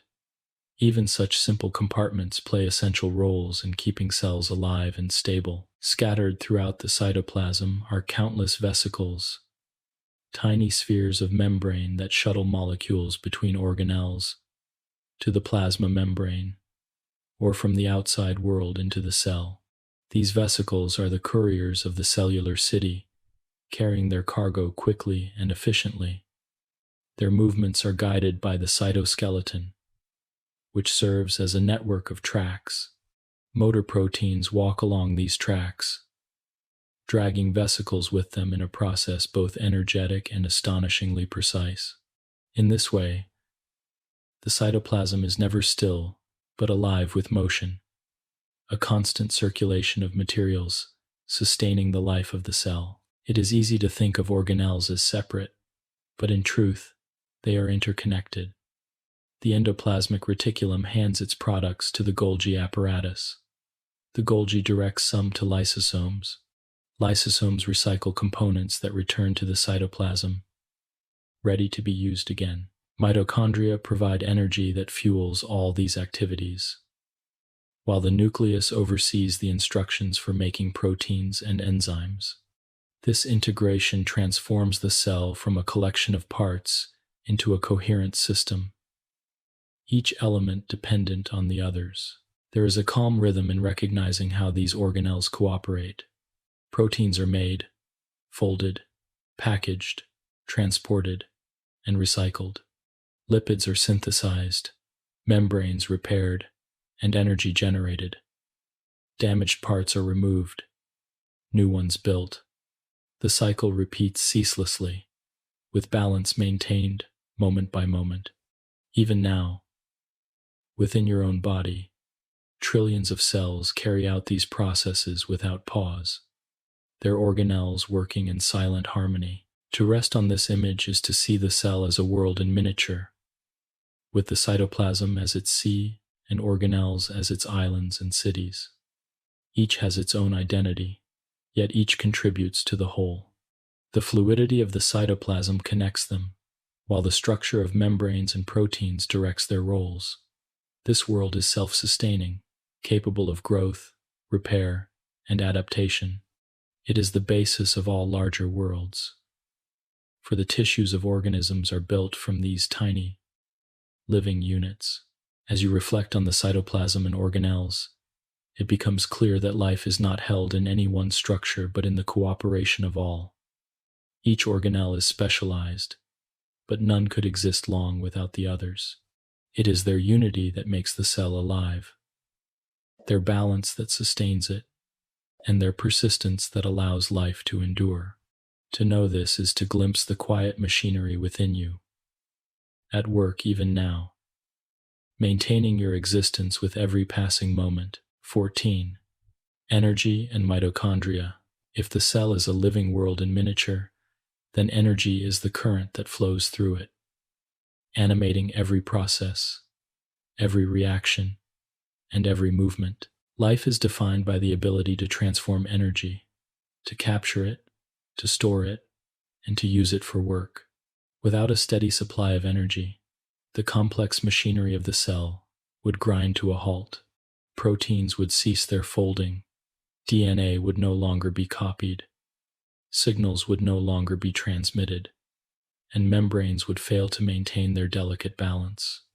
At the heart of this flow of energy, within eukaryotic cells, lie the mitochondria, small organelles, with a history as ancient as life itself. To understand mitochondria is to understand how cells fuel themselves, and in turn, how all living beings continue to exist. Mitochondria are often called the powerhouses of the cell, and while this phrase is simple, it captures their essence. Their main role is to generate adenosine triphosphate, or ATP, the molecule that carries energy to where it is needed. ATP acts as a universal currency, accepted by every process in the cell, whether contracting a muscle, transmitting a nerve impulse, or transporting a molecule across a membrane. ATP is the coin that pays the cost. Without mitochondria, cells would be limited to far less efficient methods of producing ATP, and the energy demands of complex life would never have been met. Structurally, mitochondria are unique. They are enclosed by two membranes, an outer membrane that is smooth and protective, and an inner membrane that is highly folded into structures called cristae. These folds greatly increase the surface area, providing space for the enzymes and proteins that carry out energy production. Between the two membranes lies the intermembrane space, while within the inner membrane is the matrix, a dense fluid filled with enzymes, DNA, and ribosomes. This double membrane structure is a clue to their origin, suggesting that mitochondria were once independent bacteria that entered into a symbiotic relationship with early eukaryotic cells. Over time, they became inseparable partners, and now they exist as vital residents within nearly every eukaryotic cell. The process by which mitochondria produce energy is known as cellular respiration, a sequence of steps that carefully extracts energy from glucose and other fuel molecules. It begins outside the mitochondria, in the cytoplasm, with glycolysis. Here, glucose is broken down into smaller molecules, producing a small amount of ATP and electrons carried by special molecules called NADH.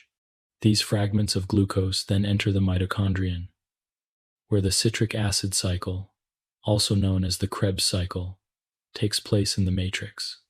This cycle breaks down the fragments even further, releasing carbon dioxide as a byproduct and generating more NADH and another carrier, FADH. These carriers hold on to high-energy electrons, which are the key to the next stage of respiration.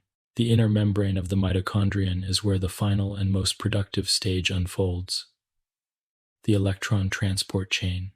Proteins embedded in the membrane pass the high-energy electrons from one to another, like a relay.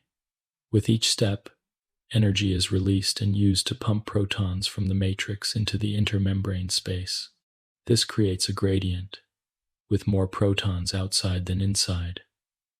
A stored form of energy, not unlike water behind a dam. At the end of the chain, the electrons combine with oxygen and protons to form water, a harmless and essential byproduct. The proton gradient created by the electron transport chain powers a remarkable protein called ATP synthase. Protons flow back into the matrix through this enzyme, and their movement drives the production of ATP from ADP and phosphate. This coupling of a gradient to the synthesis of ATP is known as chemiosmosis, and it is one of the most elegant mechanisms in biology. With every breath you take, oxygen enters your cells and allows mitochondria to perform this process, generating the energy that sustains you. In fact, nearly all of the oxygen you inhale is used for this purpose, and nearly all of the carbon dioxide you exhale is produced along the way. The efficiency of mitochondria is striking. While glycolysis alone yields only a small amount of ATP, the full process of respiration within mitochondria can produce up to 30 times more from a single molecule of glucose. This efficiency is what enabled the evolution of complex multicellular life. Without mitochondria, organisms would be constrained to small sizes and simple forms. With them, energy became abundant enough to support larger bodies, active movement, and the intricate processes of development, thought, and consciousness. Mitochondria also play roles beyond energy production. They help regulate calcium levels in the cell, which are important for signaling and muscle contraction. They participate in the synthesis of certain molecules, including hormones and heme groups for hemoglobin. They are also deeply involved in programmed cell death, or apoptosis, a controlled process by which cells that are damaged or no longer needed dismantle themselves. This may sound destructive, but it is essential for development and health, ensuring that tissues remain balanced and that potentially harmful cells do not persist. In this way, mitochondria contribute not only to life but also to the renewal that sustains it. One of the most intriguing features of mitochondria is that they carry their own DNA, distinct from the DNA in the nucleus. This mitochondrial DNA is circular, resembling that of bacteria, and it encodes some of the proteins and RNAs needed for mitochondrial function. Most of the genes from the ancestral bacteria have long since been transferred to the nucleus, but a small genome remains within the organelle. Mitochondrial DNA is inherited almost exclusively from the mother, passed down through the egg cell. This maternal inheritance has made mitochondrial DNA a powerful tool for tracing ancestry and evolution, allowing scientists to reconstruct the migrations of human populations and to estimate the age of common ancestors. Mitochondria are not static structures. They move through the cytoplasm, change shape, and even fuse with one another or divide. This dynamic behavior allows them to respond to the cell's needs, increasing in number when energy demands are high or repairing themselves when damaged. Their activity is finely tuned, adapting to exercise, fasting, or stress. In this constant adjustment, mitochondria embody the flexibility of life, balancing stability with responsiveness. Despite their resilience, mitochondria are also vulnerable. Because they handle high-energy electrons and generate reactive byproducts, they are a source of oxidative stress, molecules that can damage DNA, proteins, and membranes. Over time, such damage accumulates, and it is thought to contribute to aging and age-related diseases. Mitochondrial dysfunction has been linked to conditions ranging from neurodegenerative disorders to metabolic syndromes. Yet even in this fragility lies a reminder of the delicate balance of life. The same processes that sustain us also carry risks, and the health of mitochondria is central to the health of the organism. Reflecting on energy and mitochondria invites a sense of continuity. Every moment of your life is powered by the quiet activity of these organelles, billions of them within you, each one a tiny engine converting food and oxygen into energy. They are ancient, their origins tied to the early symbiosis between primitive cells and bacteria, yet they remain vital today. Their activity never pauses, sustaining your heartbeat, your thoughts, your movements. They are both relics of the past and engines of the present, linking you to the earliest chapters of life's story. To rest with this thought is to feel the quiet pulse of energy within you. It is not loud or dramatic, but steady and constant. With each breath, oxygen enters your lungs, passes into your blood, and finds its way into your cells. There, in the folded membranes of mitochondria, it completes its journey, allowing ATP to be made and energy to flow. Without your awareness, without your effort, this process continues, sustaining you through waking and sleeping alike. The mitochondria, in their smallness, hold the great power of life itself, transforming simple molecules into the vitality that makes everything possible. 15. The nucleus and genetic control. At the center of every eukaryotic cell lies a structure of quiet authority, the nucleus. It is often described as the control center of the cell, not because it commands in a conscious sense, but because it houses the instructions that shape all cellular activity. Within its double membrane lies the genetic material, strands of DNA arranged into chromosomes, and it is from this archive that the life of the cell is coordinated. To contemplate the nucleus is to recognize how organization arises from information, how molecules that carry coded messages can determine the structure, behavior, and destiny of a living being. The nucleus is enclosed by the nuclear envelope, a double membrane pierced by pores that act as gateways. These pores are not simple holes, but highly regulated structures, allowing only certain molecules to pass in and out. Messenger RNA, carrying the instructions of genes, leaves the nucleus through these pores, while proteins needed for DNA replication or repair enter. The nuclear envelope thus serves as both protection and interface, shielding the DNA from harm while maintaining communication with the rest of the cell. Its presence distinguishes eukaryotic cells from prokaryotic ones and represents one of the great innovations in life's history. Inside the nucleus, the DNA does not float randomly but is organized with the help of histone proteins into a material called chromatin. This packaging condenses the long strands of DNA, allowing meters of genetic material to fit within a space only micrometers wide. More importantly, it also regulates gene activity. Sections of chromatin that are tightly packed are generally inactive, while those that are loosely arranged are accessible to the machinery of transcription. In this way, the organization of DNA is not just about space but about function, turning genes on or off depending on the needs of the cell. The nucleus also contains the nucleolus, a dense region that is not enclosed by a membrane but nonetheless serves as a vital site of activity. It is here that ribosomal RNA is transcribed and combined with proteins to form ribosome subunits. These subunits then exit the nucleus through the pores, ready to assemble proteins in the cytoplasm. The nucleolus is thus a workshop within the nucleus, a reminder that even within this center of information storage, construction is always underway. At the heart of the nucleus lies the DNA itself, the molecule of heredity. It is composed of two strands that coil around each other in the iconic double helix, a structure both stable and elegant. Each strand is made of nucleotides, and the sequence of their bases encodes the instructions for building proteins.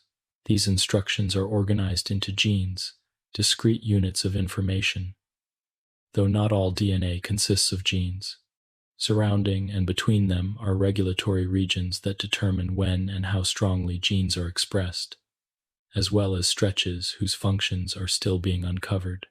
Together, the genome is not a simple linear script but a layered and dynamic library. When a cell requires a protein, the relevant gene is transcribed into messenger RNA, a process carried out by the enzyme RNA polymerase. This messenger RNA is then processed and exported from the nucleus to the cytoplasm, where ribosomes read its sequence and assemble the corresponding protein. This flow of information from DNA to RNA to protein is the central dogma of molecular biology, and the nucleus is where it begins. The precision of this process is remarkable, for a single error in copying or splicing can alter the meaning of the message. Yet, despite its complexity, the system functions with extraordinary reliability, sustaining life in every cell of your body at every moment. Genetic control within the nucleus is not merely about producing proteins, but about regulating when and how they are made. Cells do not express all their genes at once. They carefully select which are active, depending on their type, their environment, and their stage of development. This regulation is achieved through a combination of transcription factors, chemical modifications of DNA and histones, and feedback from signaling pathways. The result is that a muscle cell and a neuron, though carrying the same DNA, express different sets of genes, giving them distinct structures and functions. This selective expression is what allows multicellular organisms to develop from a single fertilized egg into bodies of immense complexity. The nucleus also plays a central role in replication, the process by which DNA is copied before a cell divides. During replication, the double helix unwinds, and each strand serves as a template for the construction of a new complementary strand. The accuracy of this process is crucial, for errors can lead to mutations. Specialized enzymes proofread the new DNA, correcting mistakes, and repair systems stand ready to fix damage caused by radiation, chemicals, or normal metabolic byproducts. This vigilance ensures the integrity of the genome, maintaining the continuity of information across generations of cells. Beyond replication, the nucleus is also involved in the orchestration of cell division itself. During mitosis, the chromatin condenses into visible chromosomes, which are then evenly divided between two daughter cells. The nuclear envelope disassembles to allow this distribution, and then reforms around each new nucleus. The choreography of these events is precise and coordinated, reflecting the central role of the nucleus in ensuring that each new cell inherits a complete and accurate set of instructions. The importance of the nucleus extends beyond the individual cell to the organism as a whole. The patterns of gene expression within nuclei determine development, guiding cells into specialized fates and shaping tissues and organs. Signals from the environment influence the nucleus, altering gene activity in response to stress, nutrition, or learning.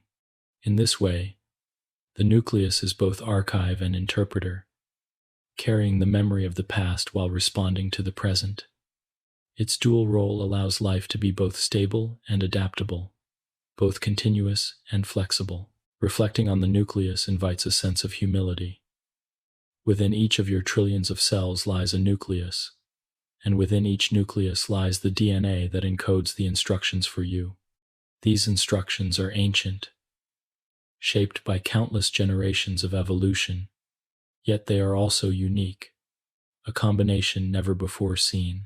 They govern the shape of your body, the function of your organs, the growth of your tissues, and yet you need not think about them. They carry out their work silently, faithfully, while you live your life. The nucleus is both deeply personal and profoundly universal, a reminder that individuality and unity are bound together in the language of genes. To sit with this thought is to recognize the quiet authority of the nucleus. It does not move, it does not act visibly, but its presence shapes everything. It is the repository of memory, the origin of instruction, the guardian of continuity. It connects you to your ancestors, for the DNA in your nuclei was passed down through an unbroken chain, stretching back billions of years. It connects you to all living beings, for the language of nucleotides is shared across species. And it connects you to yourself as you drift deeper into rest. It is calming to imagine the countless nuclei in your body, each one cradling the strands of DNA, each one transcribing the instructions, each one ensuring the harmony of life. They are quiet, steady, and enduring. In their stillness lies the pulse of life, a pulse that began long before you and will continue long after, carried forward in the nuclei of future generations. The nucleus is not only the center of the cell, but the center of the story of life, a story written in code but expressed in living form. 16. Plant cells and chloroplasts. When we walk through a forest, or gaze across a meadow, or even tend to a small plant in a window pot, we are surrounded by life that quietly harnesses the energy of the sun. The green of leaves, so familiar and calming to the eye, is also a signal of one of the most profound processes in biology: photosynthesis. This process takes place within specialized organelles known as chloroplasts, which dwell in the cells of plants and certain protists. To reflect on plant cells and their chloroplasts is to enter a story where light becomes food, where carbon and water become sugar, and where oxygen is released into the air we breathe. Plant cells share much in common with the eukaryotic cells of animals and fungi. Yet they also carry features unique to their way of life. One of the most visible differences is the presence of a cell wall, a rigid structure surrounding the plasma membrane. Composed mainly of cellulose, the cell wall provides strength and support, allowing plants to grow tall, spread wide, and resist the pull of gravity. The wall also protects against mechanical stress and pathogens, while maintaining the shape of each cell. Unlike the flexible membranes of animal cells, plant cell walls create stability, giving plants their characteristic firmness. And yet, within this rigidity lies a gentle balance, for the wall is porous, allowing water, gases, and small molecules to pass through. Inside the plant cell, beyond the wall and membrane, lies the cytoplasm with its organelles, much like in animal cells. But plant cells carry large central vacuoles, fluid-filled compartments that can occupy most of the cell's volume. These vacuoles store water, nutrients, and waste products, but their most important role is maintaining turgor pressure. When filled, the vacuole presses against the cell wall, keeping the cell firm and the plant upright. When water is scarce and vacuoles shrink, plants wilt, a reminder of how vital this balance is to life. The vacuole also contributes to growth, as the expansion of its volume allows cells to enlarge without expending energy to build new cytoplasm. Among the organelles of the plant cell, chloroplasts are perhaps the most remarkable. They are oval-shaped, double-membraned, and filled with their own DNA and ribosomes. Like mitochondria, chloroplasts are thought to have originated as free-living organisms that entered into a symbiotic relationship with ancestral cells. Within their inner membrane lies the stroma, a fluid containing enzymes, and within this stroma are stacks of thylakoids, flattened sacs arranged into grana. The thylakoid membranes are where light is captured, where chlorophyll pigments absorb photons and begin the transformation of solar energy into chemical energy. Chlorophyll is the pigment that gives plants their green color. It absorbs light most efficiently in the red and blue parts of the spectrum, while reflecting green, which is why leaves appear as they do to our eyes. When chlorophyll absorbs a photon, An electron within the molecule is excited to a higher energy level. This energy is then passed along a chain of proteins embedded in the thylakoid membrane, initiating the light-dependent reactions of photosynthesis. In this process, water molecules are split, releasing oxygen as a byproduct, while the energy captured is stored in molecules of ATP and NADPH. These carriers, rich in energy, move into the stroma to power the next stage of photosynthesis. The second stage, known as the Calvin cycle, does not require light directly, but it uses the ATP and NADPH generated by the light reactions. In the stroma, carbon dioxide from the air is fixed into organic molecules, step by step, until glucose and other sugars are formed. These sugars provide energy not only for the plant itself, but for all the organisms that depend on plants for food. In this way, chloroplasts are not only the engines of plant cells, but the engines of life on Earth. They transform light into matter, creating the foundation of the food chain and sustaining the oxygen-rich atmosphere we rely upon. Chloroplasts also demonstrate versatility. While they are best known for photosynthesis, they contribute to other processes, such as the synthesis of fatty acids, amino acids, and pigments. They also play roles in sensing environmental conditions, signaling when light or stress levels change. Their activities are not isolated but interconnected with the entire metabolism of the plant. The sugars produced in chloroplasts move to mitochondria, where they are further broken down to release ATP for immediate use. Thus, chloroplasts and mitochondria work in harmony, one capturing energy, the other releasing it, together maintaining the balance of life. Plant cells also communicate extensively with one another. They are linked by plasmodesmata, tiny channels that pass through the cell walls, connecting the cytoplasm of neighboring cells. Through these channels, molecules and signals flow, coordinating growth and responses across tissues. A leaf bending toward light, a root growing toward water, or a flower opening in the morning all depend on this cellular communication. The rigid walls that separate cells are softened by these connections, allowing the plant to act as a unified organism. Another distinctive feature of plant cells is their ability to specialize for diverse tasks. In roots, cells absorb water and minerals from the soil, aided by extensions called root hairs. In stems, cells transport water upward through xylem and carry sugars downward through phloem, forming vascular networks that sustain the plant. In leaves, mesophyll cells are packed with chloroplasts, capturing light efficiently. Guard cells, shaped like tiny crescents, open and close pores, called stomata, regulating gas exchange. Each of these cell types carries the same DNA, yet their structures and functions differ, a testament to the flexibility of gene expression and the adaptability of life.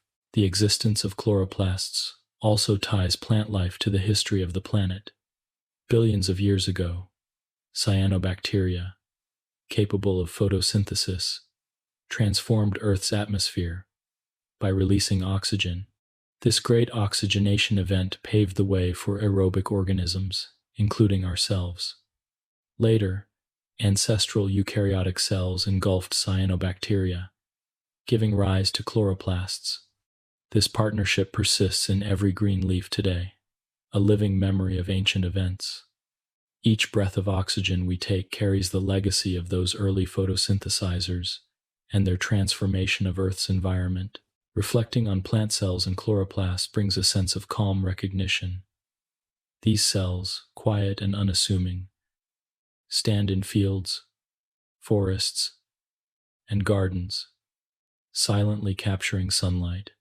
They do not move as animals do, yet they shape the world through their steady activity. Every meal, every breath, depends on their work.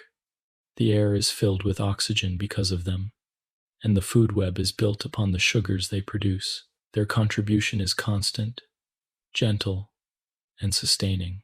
To hold this thought is to see plants not as passive beings but as active participants in the web of life. Each cell within a leaf is a workshop of light and chemistry, converting the intangible energy of the sun into tangible forms. Each chloroplast within those cells is a legacy of ancient cooperation, still thriving today. Though they are silent, they are essential, their work ongoing in every forest, every field, and every green blade of grass. As you rest with this awareness, it is soothing to imagine the steady rhythm of photosynthesis unfolding quietly around you. Sunlight strikes a leaf, electrons move along thylakoid membranes, water is split, oxygen drifts into the air. These sugars nourish the plant and, in time, nourish everything that eats the plant, and everything that eats those creatures in turn. In this way, the activity of a single chloroplast extends outward, sustaining ecosystems, shaping climates, and supporting life itself. Plant cells and their chloroplasts remind us that the great cycles of life are built upon the smallest and quietest of processes. 17. Cell division and mitosis. At the heart of life's continuity lies a simple truth. Cells give rise to more cells. This act of reproduction at the cellular level ensures that organisms grow, repair, and maintain themselves across time. For single-celled beings, division is the very act of reproduction, creating new individuals. For multicellular organisms, it is the means by which tissues expand, wounds heal, and worn-out cells are replaced.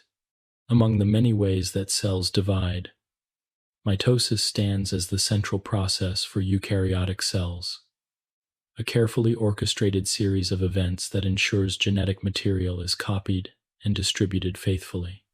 To reflect on cell division and mitosis is to glimpse the quiet rhythm by which life renews itself, one cell at a time. The need for cell division arises naturally. As organisms grow, their cells cannot simply expand without limit. Larger cells face difficulties in transporting nutrients and waste across their membranes. Instead, organisms grow by increasing the number of cells.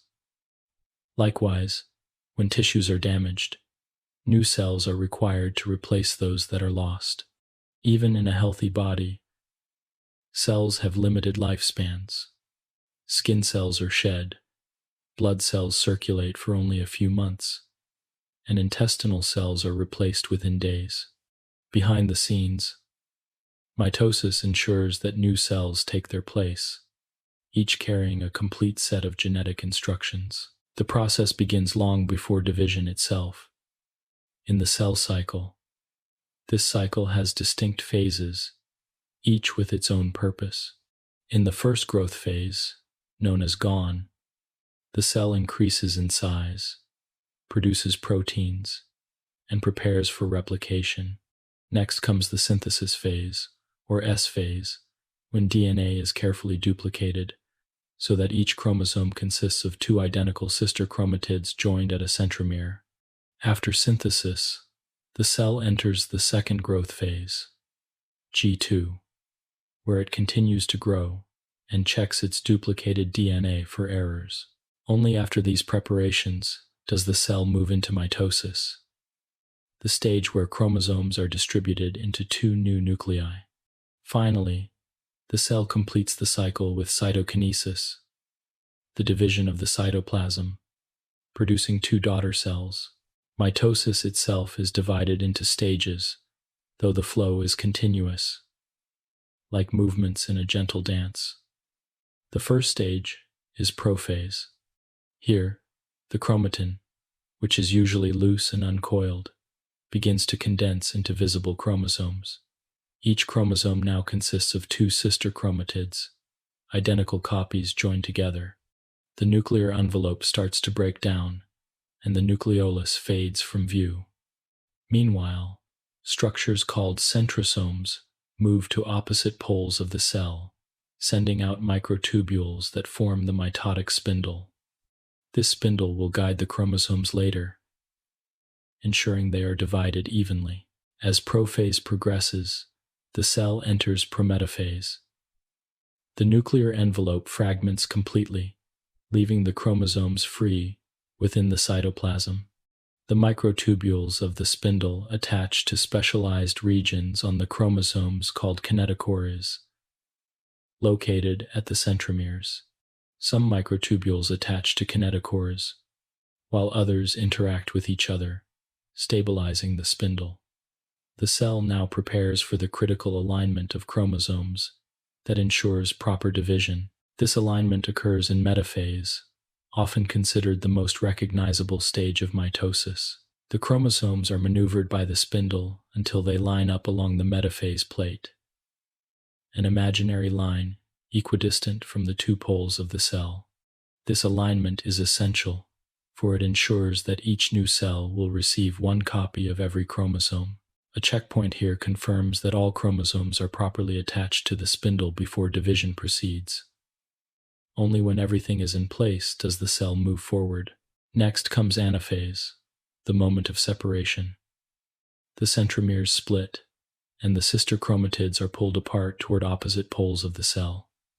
The spindle fibers shorten, drawing the chromatids, now individual chromosomes, away from each other.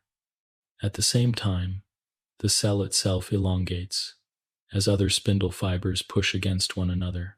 The equal distribution of genetic material is carried out with precision, ensuring that both future cells will be genetically identical. Following anaphase is telophase, when the chromosomes arrive at the poles and begin to decondense back into chromatin. Nuclear envelopes reform around each set of chromosomes, creating two distinct nuclei. The nucleoli reappear, and the spindle fibers disassemble. At this stage, the cell has nearly completed its task of dividing its nucleus, and only the cytoplasm remains to be separated. The final step is cytokinesis, which usually overlaps with telophase. In animal cells, a contractile ring of actin filaments forms just beneath the plasma membrane at the cell's equator. This ring tightens like a drawstring, creating a cleavage furrow that deepens until the cell pinches into two. In plant cells, the process is different, as their rigid walls prevent such pinching. Instead, vesicles gather at the center of the cell and fuse to form a cell plate, which grows outward until it merges with the existing wall, dividing the cell in two. In both cases, the result is the same: two daughter cells, each with its own nucleus, cytoplasm, and full set of instructions. The beauty of mitosis lies in its reliability. Each time it occurs, the genetic material is duplicated and distributed with remarkable fidelity. Mistakes can happen, of course, but cells carry checkpoints and repair mechanisms to minimize them. Without mitosis, complex life would not be possible. Growth, healing, and reproduction all depend on it, and in its steady rhythm we see one of the most fundamental patterns of biology. Mitosis also reflects a deeper truth about life: the balance between continuity and change. Continuity is maintained because each daughter cell receives an identical set of chromosomes, ensuring stability across generations of cells. Yet change is also present, for mutations can arise during DNA replication, and environmental signals can alter patterns of gene expression. Through this balance, life remains stable enough to persist but flexible enough to adapt. Beyond its role in ordinary growth and repair, mitosis has implications for development. From a single fertilized egg, countless rounds of division produce the trillions of cells that make up a human being. During this process, cells not only divide but also specialize, becoming the diverse cell types of tissues and organs. The precision of mitosis ensures that every one of these cells carries the same genetic instructions, even as they go on to perform different roles. To reflect on mitosis is to appreciate its quiet constancy. Right now, in your own body, millions of cells are dividing, Skin cells are replenishing the outer layer that protects you. Blood cells are renewing the supply that carries oxygen. Cells lining your intestines are being replaced, maintaining the barrier that absorbs nutrients. These divisions proceed silently, without your awareness, sustaining you with their steady rhythm. Each daughter cell continues the work of the parent, carrying forward the same instructions, the same life. There is something deeply soothing in recognizing that this process has been ongoing for billions of years. From the earliest eukaryotes to the vast complexity of today's organisms, mitosis has remained largely unchanged. It is a process perfected by evolution, efficient, reliable, and enduring. Every living being you see, every tree, every animal, every person is here because of mitosis. The growth of forests, the healing of wounds, the renewal of tissues, all are threads in this continuous tapestry woven by cell division. As you rest with this thought, imagine the dance of chromosomes in metaphase, aligning with quiet precision.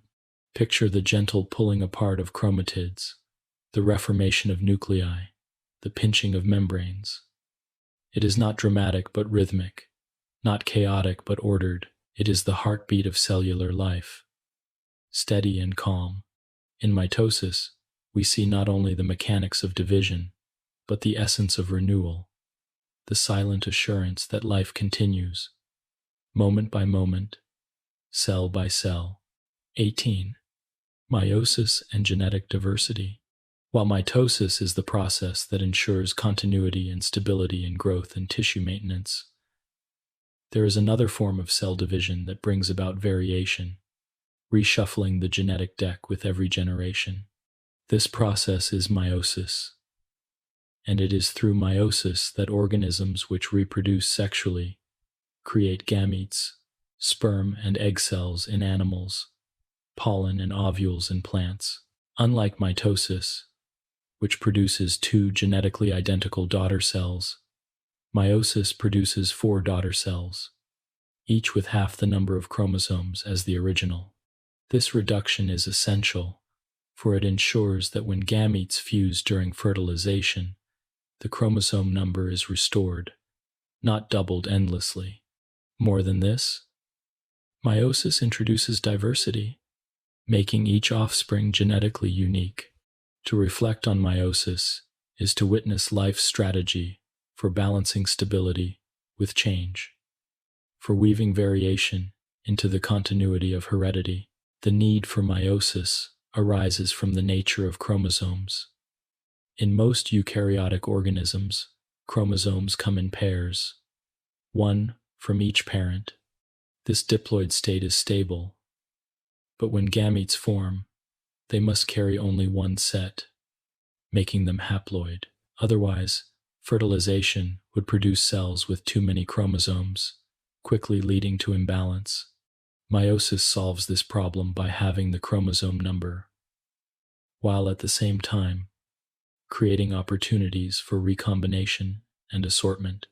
It is both a safeguard and a generator, preserving the essence of the species while producing variation within it. The process of meiosis unfolds in 2 successive divisions, meiosis I and meiosis II. Each division has its stages: prophase, metaphase, anaphase, and telophase, much like mitosis. But the outcomes are different. The first division, meiosis I, is the reduction division, halving the chromosome number. The second division, meiosis II, separates sister chromatids, much as mitosis does, resulting in 4 haploid cells. Together, these 2 rounds of division transform one diploid cell into 4 gametes, each carrying a unique combination of genetic material. Prophase I of meiosis I is one of the most intricate and significant stages in all of biology. Here, chromosomes condense and become visible, each consisting of 2 sister chromatids. But unlike in mitosis, homologous chromosomes, pairs inherited from mother and father, come together in a process called synapsis. They align closely along their lengths, forming structures called tetrads, with 4 chromatids in total. At points along these tetrads, chromatids exchange segments of DNA in a process known as crossing over.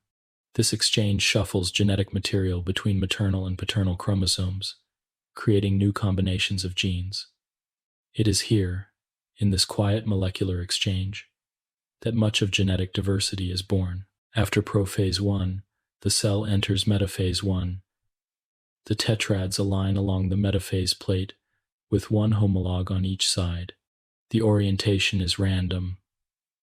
Whether a maternal chromosome faces one pole or the other is independent of other chromosomes.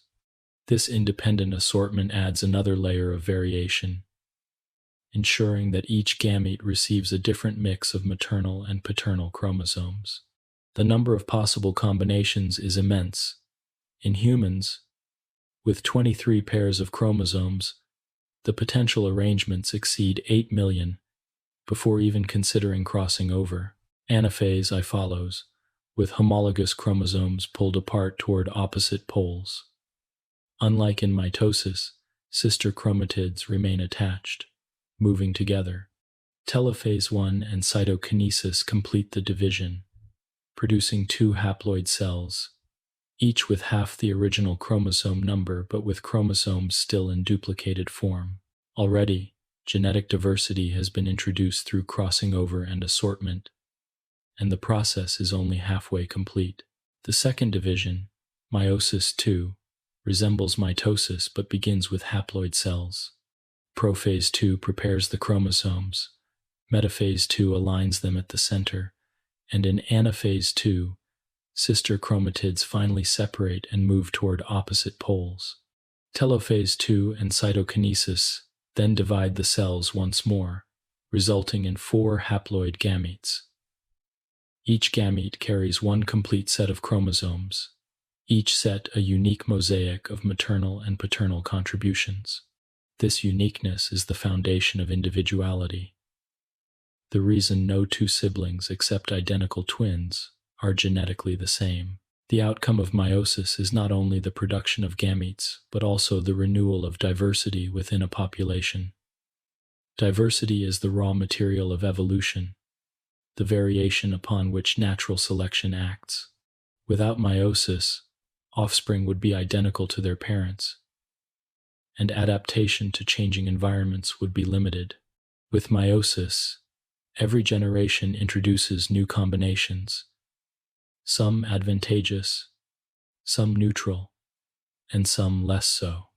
Across time, those combinations that favor survival and reproduction persist, shaping the trajectory of species. The significance of meiosis extends beyond the mechanics of reproduction. It connects individuals to their ancestors and descendants through the flow of genes, while ensuring that each new individual is distinct. It also underlies many of the features we see in populations: the blend of traits in families, the variation in appearances, and the capacity of species to adapt to climates, predators, and shifting ecosystems.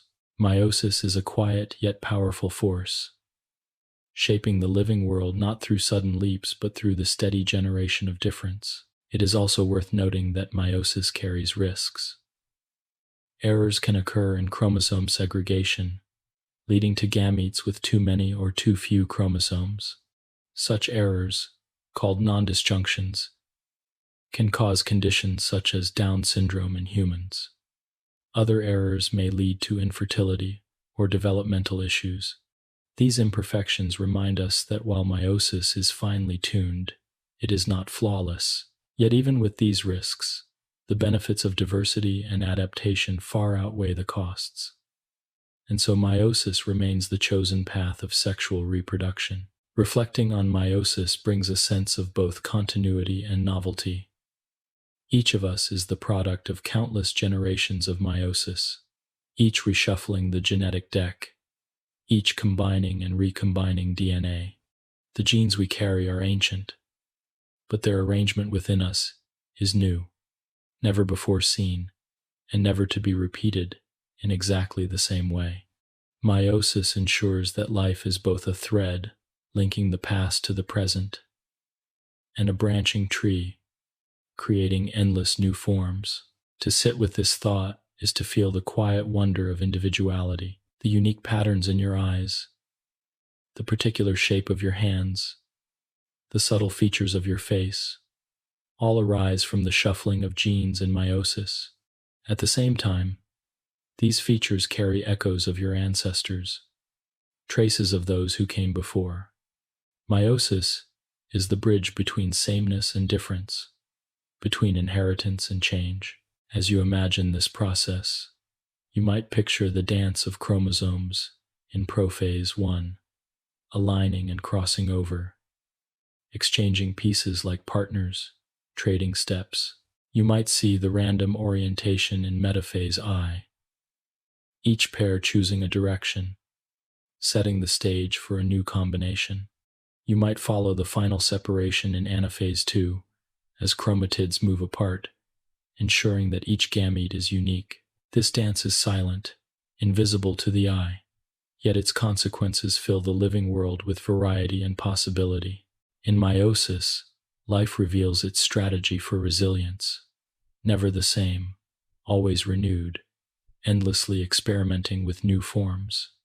It is not hurried or chaotic but steady, a quiet unfolding of patterns that has carried life forward for billions of years.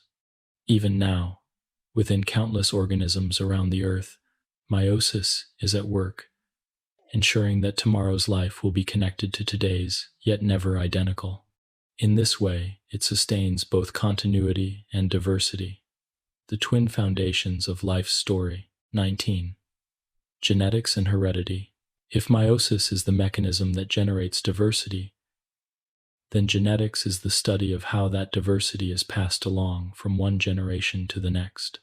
It is the science of heredity, the quiet patterns through which traits are inherited, reshaped, and expressed in living beings.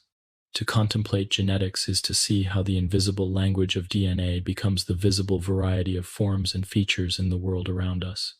It is to understand why children resemble their parents yet are never identical to them, and why populations carry both unity and variation within them. Genetics, though a relatively young science in human history, reveals one of the most profound truths about life, that inheritance follows rules, but those rules leave room for chance, change, and endless possibility. The story of genetics begins with observation long before it was formalized as science. Farmers and breeders noticed that certain traits in plants and animals could be encouraged through careful selection.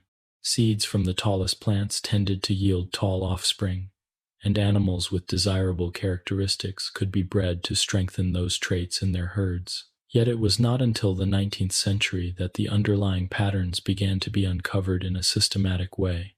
In the quiet monastery gardens of Brno, Gregor Mendel carried out his experiments with pea plants, counting flowers and seeds, and from those simple observations, he discerned laws that still guide genetics today. Mendel discovered that traits are determined by discrete units of inheritance, now known as genes. By crossing pea plants with different characteristics, tall and short, green and yellow, he showed that traits did not blend endlessly, but were inherited in predictable ratios. Some traits were dominant, appearing even if only one copy was present, while others were recessive, showing themselves only when both copies were the same. Mendel's careful record-keeping and mathematical analysis revealed the principle of segregation, that each parent contributes one copy of a gene to the offspring, and the principle of independent assortment, that different traits are passed on independently of one another. Though Mendel's work went largely unnoticed in his lifetime, it formed the foundation of modern genetics. As science advanced, the physical basis of Mendel's laws was revealed in the structure and behavior of chromosomes. During meiosis, chromosomes segregate and assort, explaining why traits follow Mendelian ratios. Genes were shown to be segments of DNA, each encoding instructions for a protein or regulatory molecule. The discovery of the double helix structure of DNA by James Watson and Francis Crick, building on the work of Rosalind Franklin and others, revealed how genes could be copied and transmitted. The sequence of nucleotides adenine, thymine, cytosine, and guanine was shown to be the code of life, read and translated into the proteins that carry out the work of cells. The invisible units that Mendel imagined became tangible, molecular realities. Genetics explains not only inheritance but also variation. Mutations, small changes in the DNA sequence, can alter genes and introduce new traits. Some mutations are harmful, disrupting essential functions, while others are neutral, having little effect. Occasionally, a mutation confers an advantage, allowing an organism to thrive in a new environment. Over generations, such beneficial mutations may spread through populations, shaping evolution.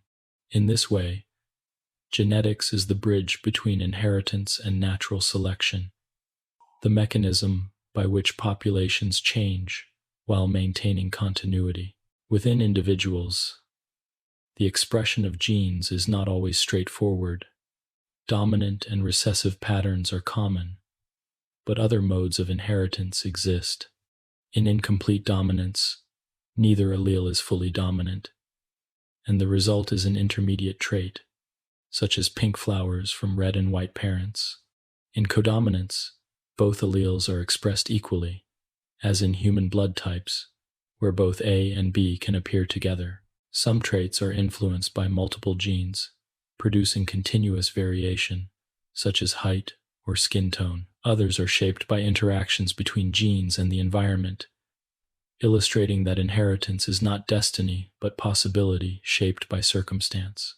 Heredity also explains the resemblances and differences we observe in families.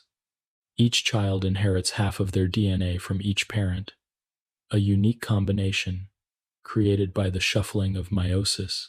Siblings therefore share some traits but differ in others.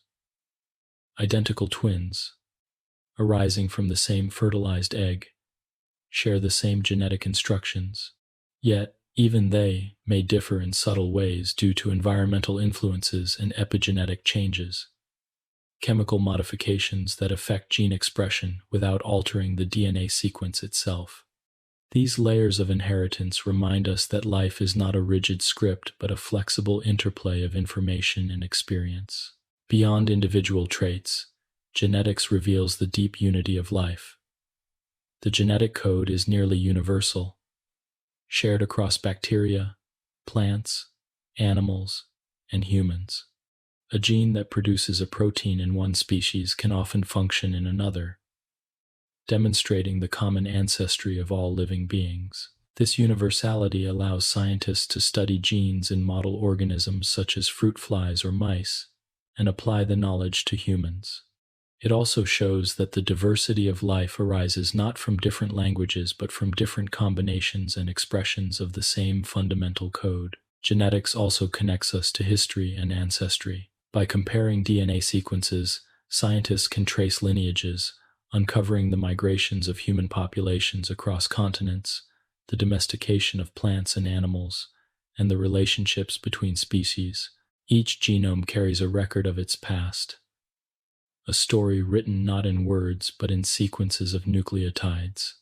Within you, every cell carries a genetic history stretching back billions of years, linking you not only to your parents and grandparents but to the first living beings that ever existed. The study of heredity has also illuminated the causes of many diseases. Some conditions are inherited when mutations disrupt essential genes, leading to disorders such as cystic fibrosis, sickle cell anemia, or Huntington's disease. Others arise from the interaction of multiple genes with lifestyle and environment, such as diabetes or heart disease. Understanding the genetic basis of disease has opened the door to treatments, screenings, and personalized medicine, where therapies can be tailored to an individual's genetic profile.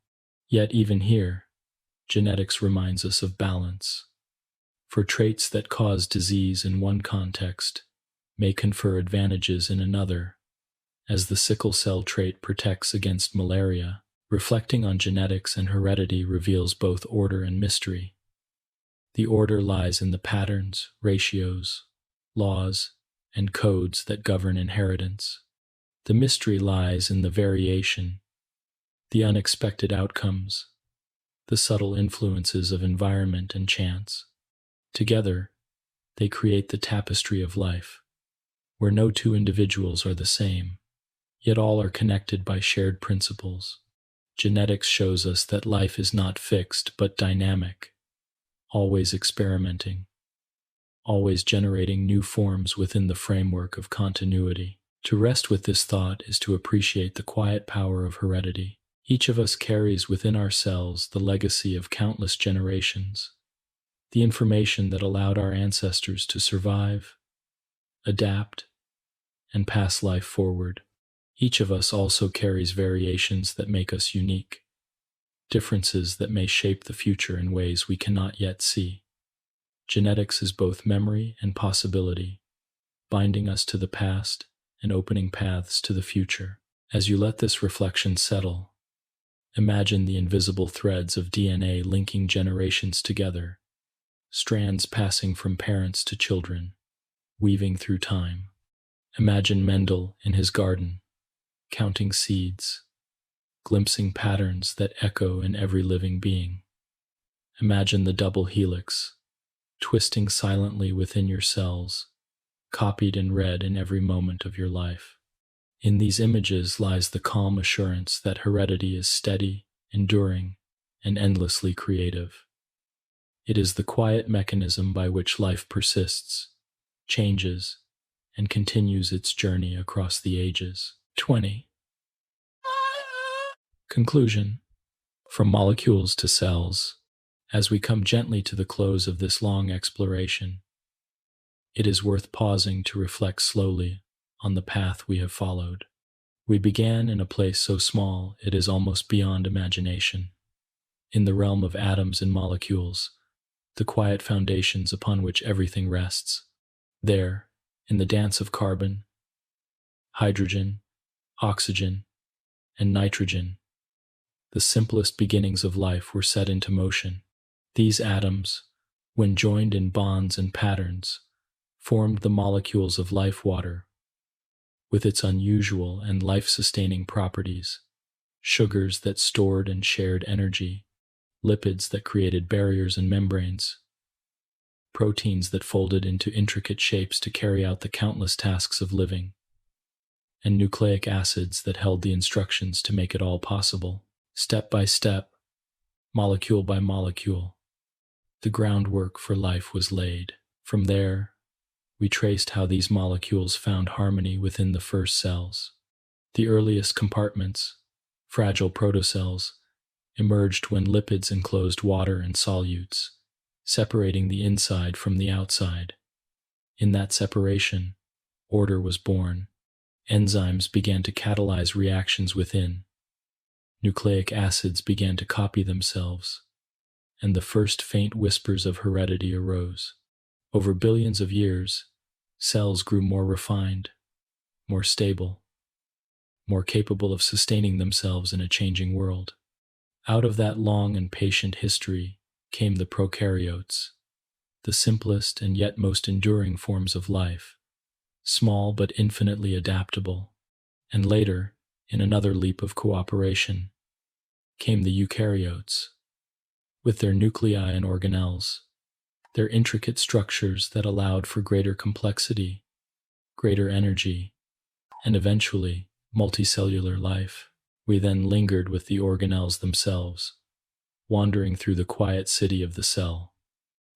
We saw mitochondria, tiny engines, turning food and oxygen into energy. We walked among chloroplasts, green and calm, capturing sunlight and making sugar, feeding not only plants but the entire living world. We visited the nucleus, the archive of genetic memory, where DNA is stored, read, and copied. We drifted through the endoplasmic reticulum, the Golgi apparatus, the lysosomes, and the peroxisomes, each one carrying out its specialized role, yet all working together in harmony. We looked at membranes, those delicate barriers that are both walls and bridges, defining the cell while allowing connection to the outside. We saw the cytoskeleton, not fixed but flexible, giving cells their shape, guiding their movements, and anchoring their contents. In time, our journey carried us into the cycles of life itself, into the calm choreography of cell division. We watched mitosis, with its stages unfolding like a dance, chromosomes condensing, lining up, separating, and moving into new cells, ensuring that growth and repair continue without interruption. We saw meiosis, slower and more intricate, shuffling genes, creating gametes, and introducing variation. Through meiosis, we recognize the foundation of individuality, the reason each new life is both connected to its ancestors and yet entirely unique. From division, we moved into genetics, into the rules and patterns by which traits are inherited. We remembered Mendel, patiently counting pea plants, and we saw how his simple laws reflected the deeper structures of DNA and chromosomes. We traced how heredity explains both resemblance and variation, why families share features but never repeat them exactly. We recognized that mutations, sometimes small, sometimes significant, are not merely errors, but sources of diversity, the raw material upon which evolution acts. In genetics, we found the bridge between stability and change, between the memory of the past and the promise of the future. In the final steps of our journey, we turned to DNA replication and repair, the guardians of heredity. We saw how the double helix unwinds, how enzymes carefully copy each strand, and how errors are corrected with vigilance. We saw repair systems tirelessly at work, protecting the genome from damage, ensuring that life's instructions remain clear.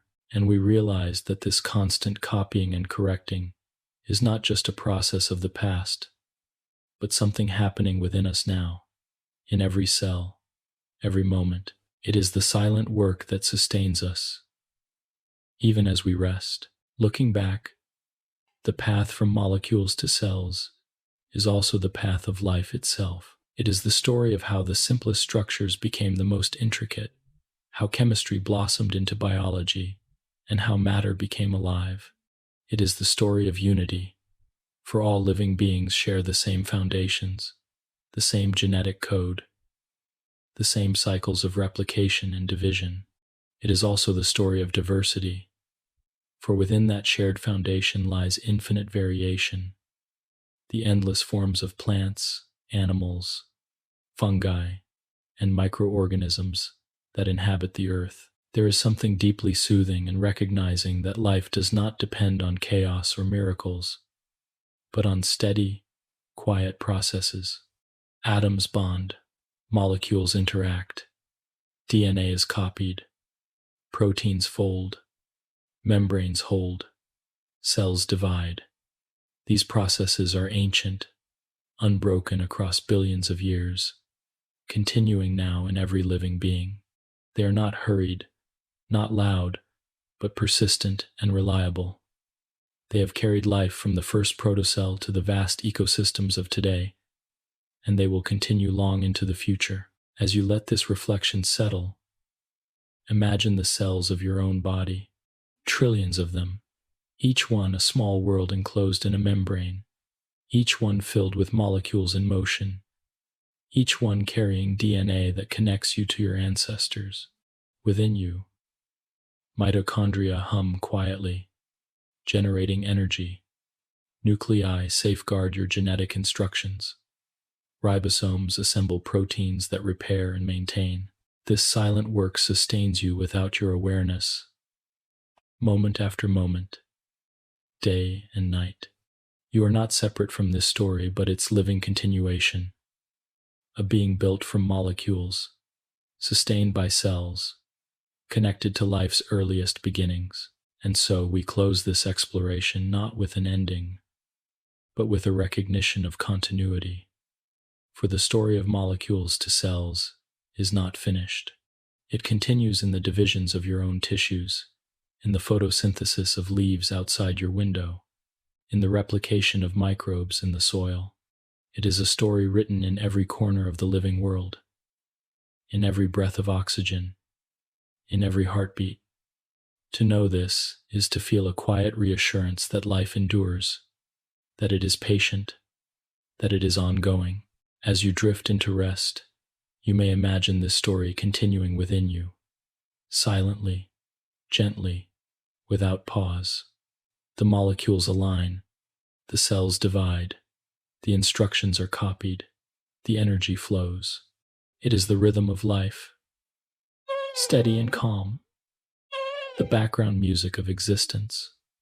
From molecules to cells, from cells to organisms, from organisms to the living earth, the story unfolds, unending, carrying life forward in a gentle stream. In this awareness lies peace, for you are part of that stream, part of that continuity, and part of that quiet and enduring story of life.